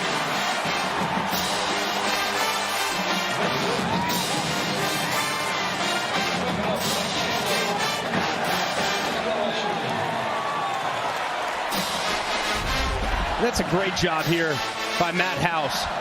They showed man coverage before the timeout. What do they give you after the timeout? Zone. They drop out underneath it. 2 defenders' eyes are right at the quarterback. They collapse right underneath on top of it. And there's absolutely nowhere to go with the football. That's just a great job of showing one thing and then making a massive shift philosophically there during the timeout and getting into a zone. I think Leach was anticipating man, called a man beater. The zone wasn't going to happen. Daniels. This is complete to Jenkins, Dre Jenkins, who had the 8-yard touchdown earlier for the Tigers. Now a big opportunity for LSU with momentum. Trailing by 6 at home. Quick to the line is Daniels. That's when he's at his best. At some point, you got to throw it over this Mississippi State defense's head. Double move down the field. He keeps, and he's taken down by Jet Johnson. That's a heck of a play by Johnson. He's the guy who's played the most snaps for this defense. He's the heart and soul of this defense. Really does a great job of setting the tone and playing his fundamentals. He slid, kept his shoulders square, and dropped Daniels for the loss on the zone read. Excellent technique there by the linebacker.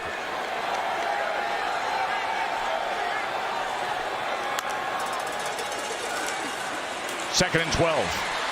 Goodwin picked up the A-gap pressure. Daniels coverage downfield, so he didn't have anywhere to go for it. It's going to be 3rd and long. Well, Zach Arnett eloquently put it like this, guys. Jet Johnson is not going to be an underwear Olympics workout warrior, meaning he's not going to wow you at the NFL Combine, but this kid makes play after play. You go back and you watch the tape, he's always around the football. That's what you need in a linebacker. Yeah, he is extremely dependable and does an amazing job. It's a very complex defense. His ability to communicate makes everyone on the field better. Now that defense with a chance to get off the field. And as you see the timeout being called by Jaden Daniels. That's the first that they're using here in the second half. Things are heating up a little bit here in Tiger Stadium. I want to go back as we sit here with LSU trailing by 6 points. The comment you made earlier tonight, because I think the perception is, hey, Brian Kelly comes in here with a $100 million 10-year contract, right? And you go out and you lose the heartbreaker late in Florida State. All the pressure to come here in your SEC opener and win, trailing by 6. Now, you said, no. This is an upcycle for Mississippi State. Right. Pressure's actually on them. That's the way I see it. Yeah. I mean, LSU expectations are always going to be high, right? It's LSU. It's LSU. If you don't win the championship, it's awful, right? It's a terrible season. No, in all seriousness, though, this is the year that Mississippi State has been building towards. Yeah, got the veterans. You got the veterans on defense. You have the system in place offensively. You have really talented playmakers on the perimeter at wide receiver, and you have depth at wide receiver that you haven't had in the past. So this is really the year that it feels like Mississippi State could push through and push to a 10-win season potentially. You got to get one here if you're going to try to get to that plateau. 3rd and 12. Timeout. They go underneath, and good pursuit to the ball to wrap up Jeray Jenkins. They just went for it a second ago in a similar spot. This time it doesn't appear as though that's going to be the case. Just a few too many yards to gain.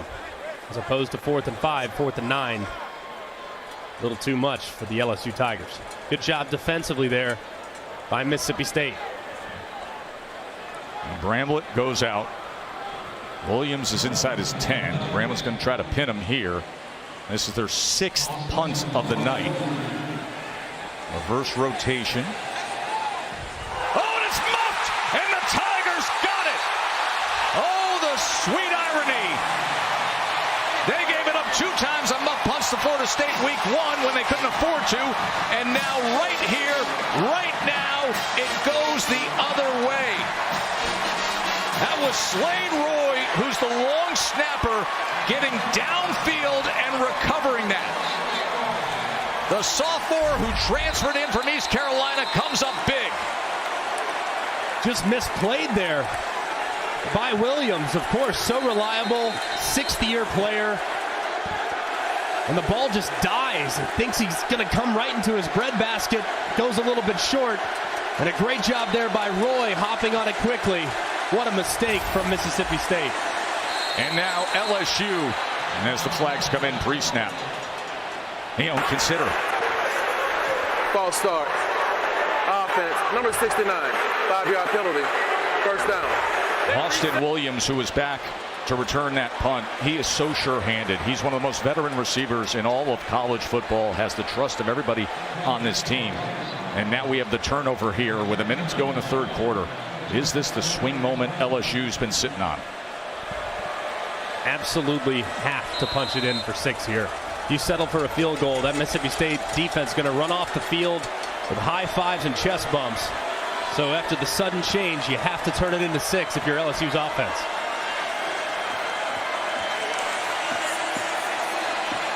First and goal from the 14. Goodwin trying to leg drive to the 10-yard line, wrapped up by Richardson.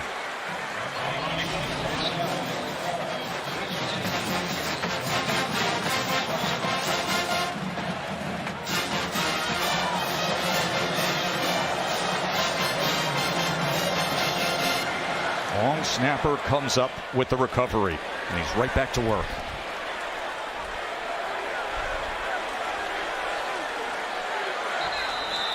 End of the 3rd quarter, and this place is buzzing.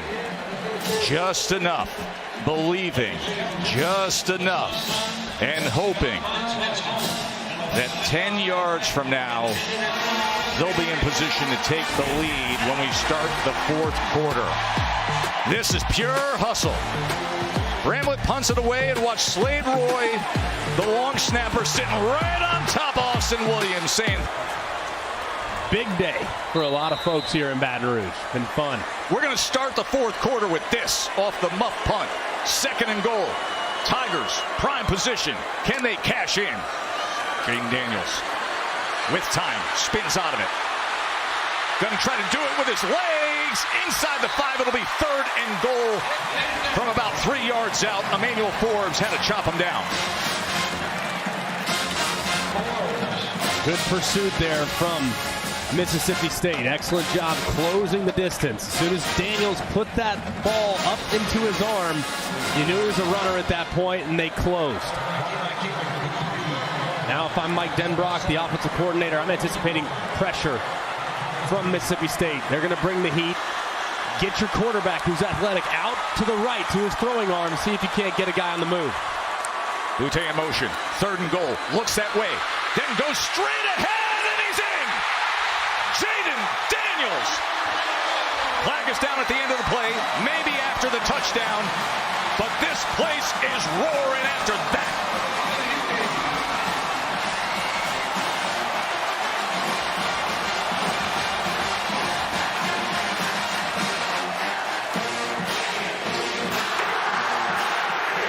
the play was a touchdown. After the play, personal foul, unnecessary roughness, defense number 19. That penalty will be enforced on the kickoff.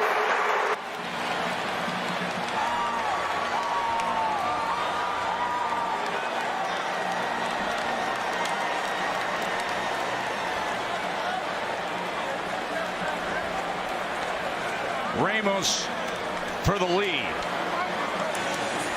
That's how you do it. Their first lead of the night on Jaden Daniels' touchdown run. And Greg, that touchdown run was their first third down conversion of the night. They were 0 for 8 prior to that. Coming together moment is presented by Verbo. All right, the offensive play was a little pick route into the flat. Little rub route if you're an offensive player. They're trying to get Booty right down here in the flat. However, you're going to see two defenders stay way too wide for Mississippi State. Watson stays way too wide. As you can see, Daniels sees the Red Sea depart. He goes north and south and is very decisive as he puts that back foot in the ground. As you see, Slade Roy, the long snapper who recovered the muffed punt to set up the LSU Tigers in the scoring zone. Just great job there by Jaden Daniels. Will Rogers in State with a man in his face, and Woody Marks can go nowhere. That was Greg Brooks coming up defensively.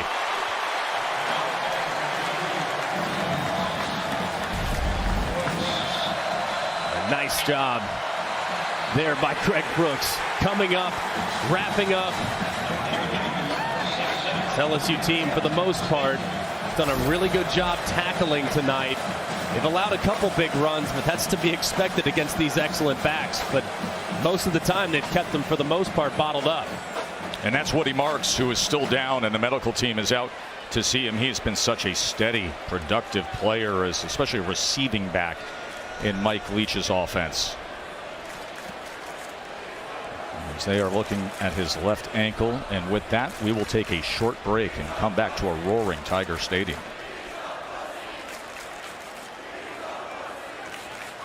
The new Subway Series menu, the greatest sandwich roster. Had great success, 1-2 in his first 3 games.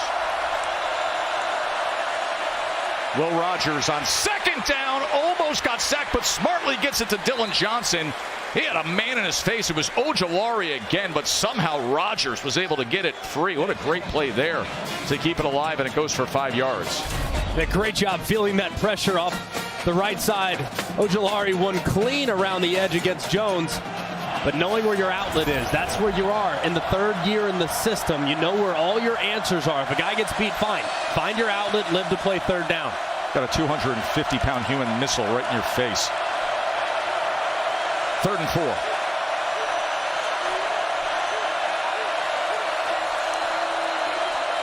Rogers. Incomplete as he threw it to the inside of Caleb Ducking, and Garner was there with coverage. 4th down for Mike Leach. And they're going to send down the punt team. Ball was just a little bit off the mark. I mean, Ducking's getting outside release, trying to run the stop route, and the ball's thrown upfield. It's rare when these guys miss. I don't know if Ducking was maybe a little bit too short on his route, or Will Rogers just missed him too far to his left. But either way, it's an inaccurate pitch and catch there. Very uncharacteristic of this Mississippi State offense. Their first 3 and out, Greg. First 3 and out for Mississippi State. Comes here in the 4th quarter, trailing by 1. George Opolis to punt. Nose down, knuckler, sidewinder. And Clayton just making it clean, securing that ball. Let's go to Matt in the studio. All right, Tess, as we approach 9 o'clock, we do want to let the Texas A&M Miami audience know we're going to start that game on ESPN News. Mac Johnson set to start for the Aggies. Clemson over on the ACC Network, and Michigan State having a problem with Washington on ABC. Yeah, Washington up 22-0. Remember, as soon as we're finished up here in Baton Rouge, we will get you to the Canes and the Aggies. Chris and Kirk will have the call there. We got a flag down at the end of this punt, and it'll be marked off against LSU.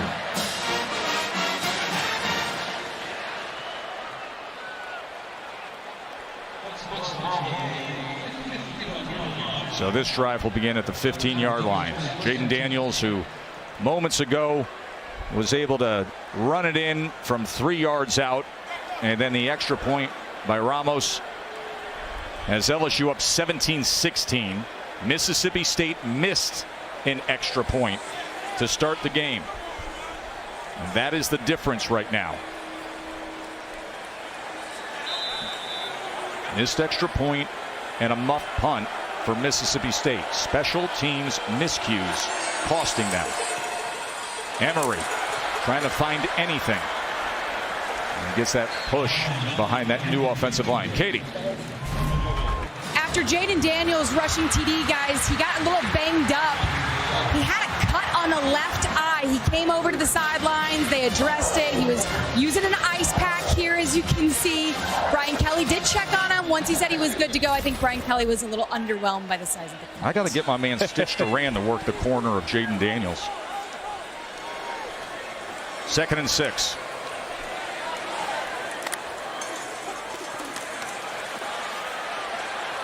And he's way off the mark, looking for Keyshawn Booty. Right there, just off the mark. As you can see, Brian Kelly airing his frustration, trying to get his quarterback going a little bit, just a little off the mark. It looks like he was expecting it to go over the top as opposed to on the back shoulder. Big 3rd down here for Mississippi State's defense. 3rd and 6.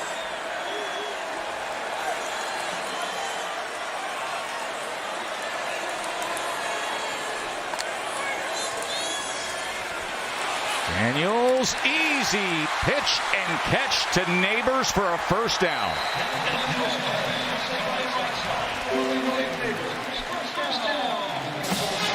So far tonight, Zach Arnett's done a great job of mixing his looks. You see the overload pressure to the left, perfect. Roll the quarterback to the right, no problem whatsoever. Nice easy pitch and catch at the sticks, and an easy conversion there for LSU. Good play call from offensive coordinator Mike Denbrock. Trying to get it to Mason Taylor, and that's incomplete.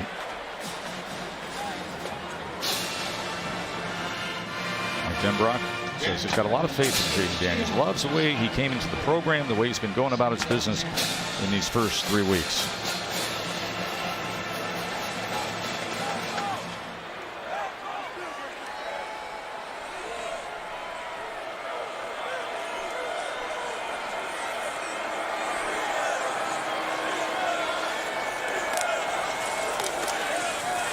Emery's 6th carry of the night as he surges ahead. It'll be a 3rd and short as he gets to the 37-yard line.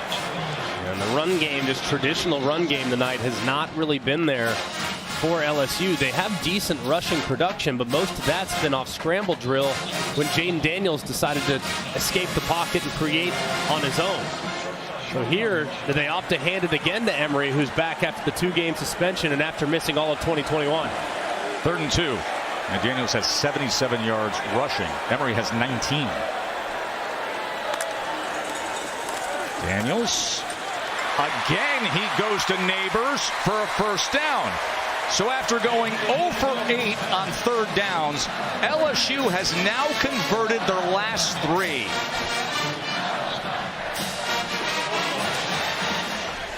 And a nice job here. You got pressure coming this way. You just have a quick little out route to the outside.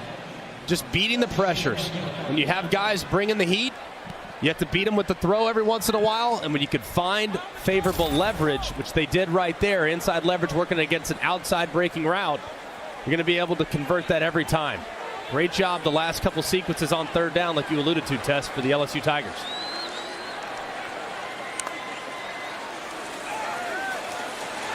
Daniels quick to run this time, and it's a good one.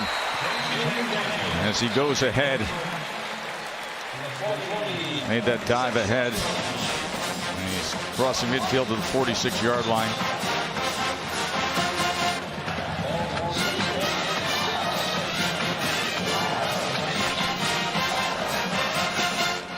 A golden band from Tigerland. A lot more to play for here in the 4th quarter. 1-point lead. 2nd and 4.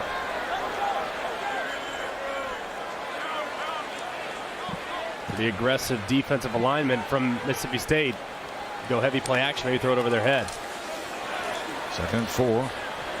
Keep it on the ground. Not much there for John Emery. It'll be a 3rd down for Zach Arnett. Look at his intensity. I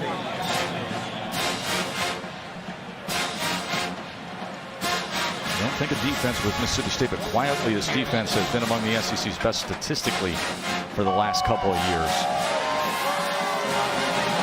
So far on 3rd down, Neighbors has been their guy. You can see here, done a pretty good job bottling up Booty all night long. Let's see if they can find Neighbors again. It's been the hot hand in 3rd down situations. Number 2 receiver, bottom of your screen. 3rd down and 3. Pressure from Johnson is picked up. And again they go to Neighbors, Greg. 3 for 3 on 3rd down on this drive.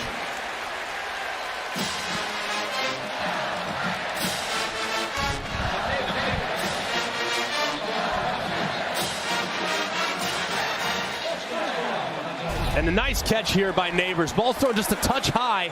He goes up. It's a good break defensively, but he gets the 1st down because of the depth that he got initially as he broke forward. They have continued to attack that inside leverage from Mississippi State until Mississippi State adjusts. I wouldn't call anything else on 3rd down. 10th play of the drive. Daniels wants more. Thrown to the outside of Keyshawn. Coverage came from Forbes.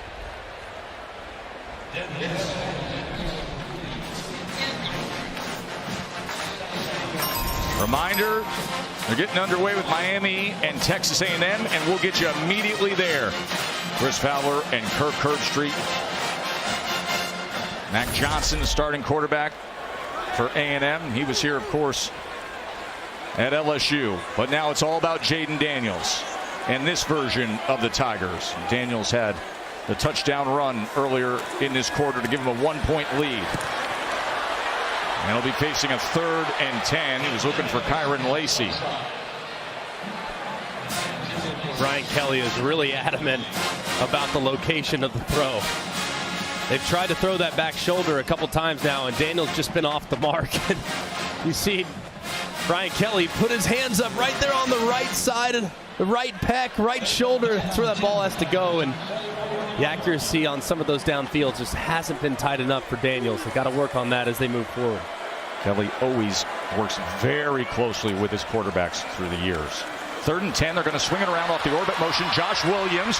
Oh, he gave a little and stayed up, but then a rally to the football by the rest of the Bulldogs defense. As the ball came out at the end, they're claiming their habit, but he's being ruled down as that clock continues to wind down. Under 8 minutes now. Tell you what, Colin Duncan, number 19, he got an awful lot on this play. One, he absorbs the initial hit. Then his own buddy trucks him as he tries to pick up the fumble. Duncan delivers a big hit. Watch it right here. Number 19 on the right side. Here he comes flying in. Boom! There he is. 4th down and 3.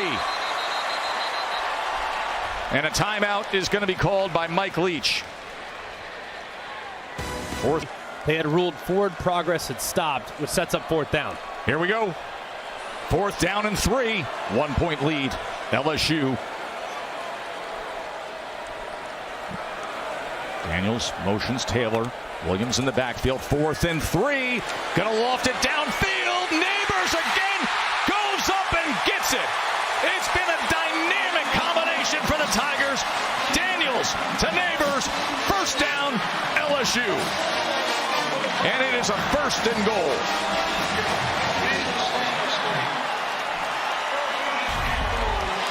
And they have been absolutely killing them on the out route. Well, this time they decide to break it out, win to the outside, and go with a slot fade. And a good job there by Jaden Daniels, giving his wide receiver an opportunity to go up and make a play. Sometimes you'll see guys overshoot him. No, let your guy go up and high point it. He does. And Neighbors has been the answer to the 3rd down and 4th down woes. 1st and goal. Williams driving ahead, reaching for the goal line. And they're saying touchdown. Touchdown, LSU.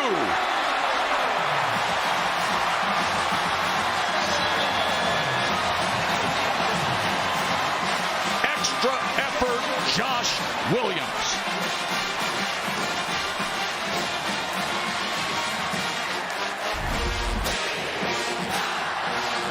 Just a great job of continuing to drive your legs, understand exactly where you're at, be careful reaching that ball across as he just finds Forbes right there. He turned him into a blocking sled. And Forbes, that's a tough ask for a corner. It sure is. He held up pretty well, but not enough to deny Williams the opportunity to cross the goal line. What a great run there by the junior. What a great drive by Jaden Daniels.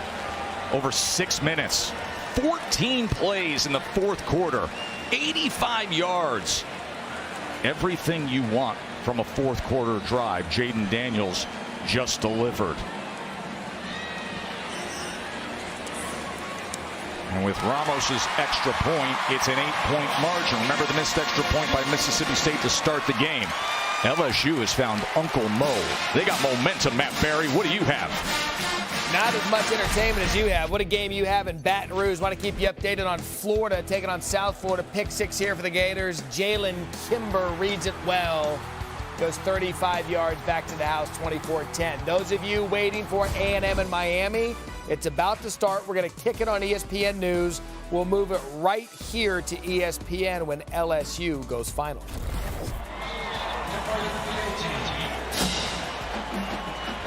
So interesting, isn't it, Greg? And if you just put your head down and focus in how things turn around. Right, a couple weeks ago, we're sitting there, and Malik Neighbors has the 2 muff punts down in New Orleans, and now you sit here tonight. He's got 6 catches for 75 yards and all these key third down receptions.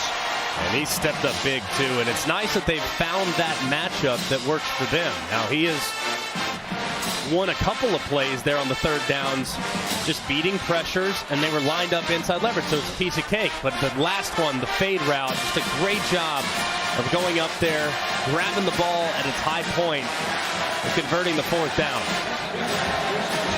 I don't think anyone on this LSU staff is surprised with what they've seen tonight from Malik Neighbors. They were very, very excited about his potential coming into the season.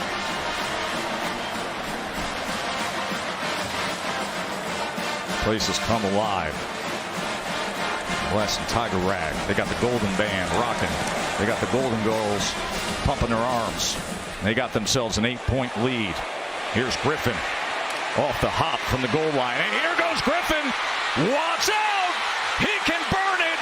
Flag is down as he's trying to take it, and he is torn down at the 11-yard line.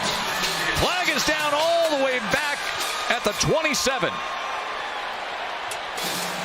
It was Bernard Converse who had to hit the accelerator and track down Griffin. During the return, holding. Return team, number 14. 10-yard penalty on the start of the foul. First down.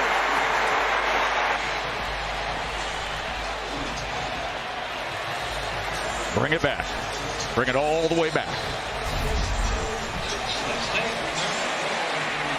You're going to see right here on the right side of the screen, Nathaniel Watson, who has called the penalty. It was completely unnecessary. He's 15 yards away from the possible return man. He's way over here to the right-hand side. He's way over there. And they get him on a really late hold. And it's completely unnecessary. Just a killer for the momentum. Here he is right here. Watch him. I mean, he's on the far hash, way out of there. And they call him for hooking the jersey. Just a huge, unfortunate turn there for Mississippi State. Rogers threw it low, intended for Ra Thomas. And let me tell you, Tulu Griffin, that return man, who you also see playing receiver, he can go. I mean, he can go. Had a 100-yarder last year against NC State. Had a big bowl game. What a missed opportunity. Would have had him set up. And they have great weapons at wide receiver. I mean, Tulu with his speed, and they've come a long way at that position. And those guys need to step up now because the windows get tighter when it becomes an obvious passing situation. Three-man rush as he goes underneath the Price and can't connect there. Remember, Woody Marks, who's the reliable receiving back, was injured earlier in this second half and went to the medical tent. That's back-to-back drops from Mississippi State intended targets. The first one a little bit low, but there, I mean, right in the breadbasket. You can't drop it if you're Price. He had plenty of room to run, too, if he secures that catch. Oh, that's too early for surrender Cobra. We don't need the Cobra right now, State. It's 3rd and 10. You got Will Rogers.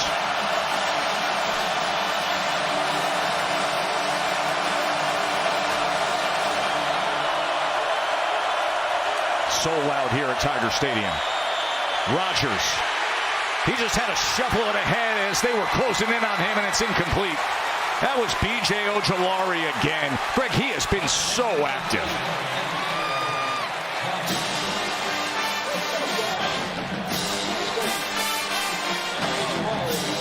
Man, Ojulari is having a night. I mean, he's just coming right around the edge and forces the move there from Will Rogers.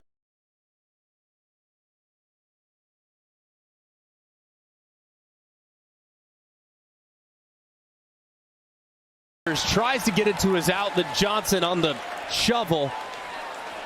Mike. It's a short punt, but it takes a good roll, and then he goes to field it. That's dangerous. Clayton goes to field it, and Mississippi State players jump all over him.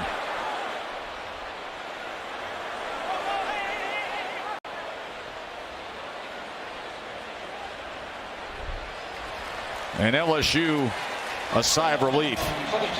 They've secured the football. That's all they've been wanting to do since they walked away from New Orleans and that loss to Florida State. Just give the offense the ball.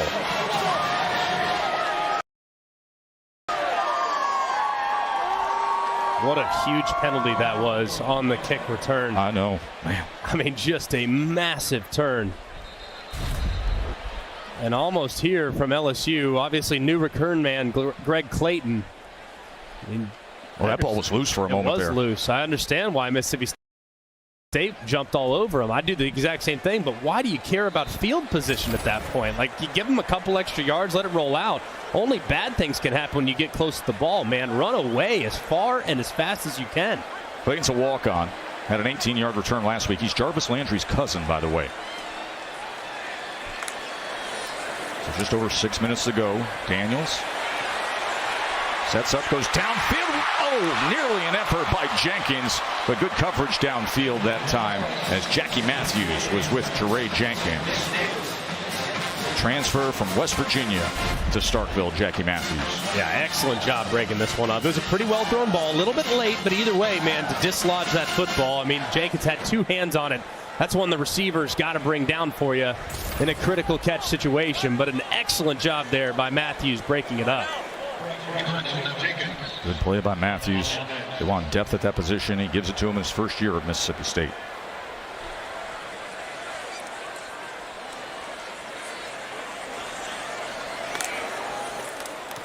We'll go with Emery on the ground here. That's a good run fit that time by that front seven. Most of the night tonight, there has not been much there on the ground in the traditional run look for LSU. Mississippi State's done a great job of bottling it up, but it's third down. Who do you think's going to get the look here? The last three third and fourth down attempts have been Malik Neighbors. He's been in the slot, and he's had really favorable matchups in each of the last few third down situations. If I'm Zach Arnett, there is no way I'm going to allow number 8 to catch the football. Double him, inside out him. I don't care what I have to do. But this guy cannot beat me because he's been the one that has carved him up on third down in the past. 3rd and 7. And then there's Daniels with the legs and the effort to move those chains. He has been running the ball so well tonight. 10 more yards. He has 93 yards rushing, Greg. And this was very decisive as you see players down there for Mississippi State. Just very, very decisive. You're going to see rushers all the way out, and they kind of lose contain there.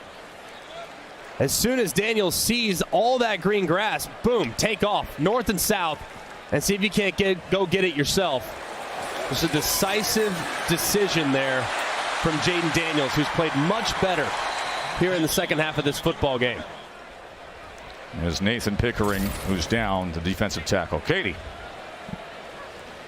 You guys, I loved what Mike Denbrock told us. He said, in preseason camp, a quarterback really can't let loose. So all of the players had suspicions of the playmaking abilities that come with Jaden Daniels, but they didn't really know it was there. And then now that we've gone through 3 games, they believe it. They've seen it time and time again. They really ride for this kid. And, I thought it was interesting. He did not come in an overbearing manner. Like he was walking through the door to save the program. He was really diligent about building relationships.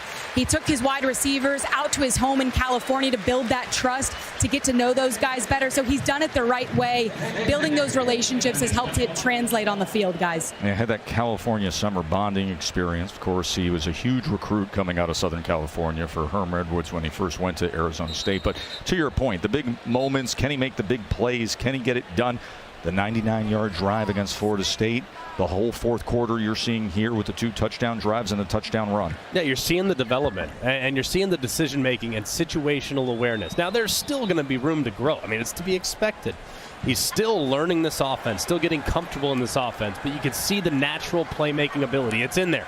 Now, if they can just refine his mechanics just a little bit to become just the tiniest bit more consistent as a downfield thrower, he can become deadly and will be very difficult to defend in the SEC.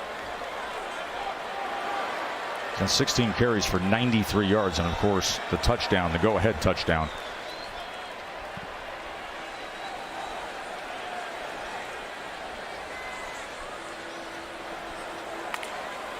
Under 5 minutes to play. Goodwin, good run. Look at this. Armani Goodwin.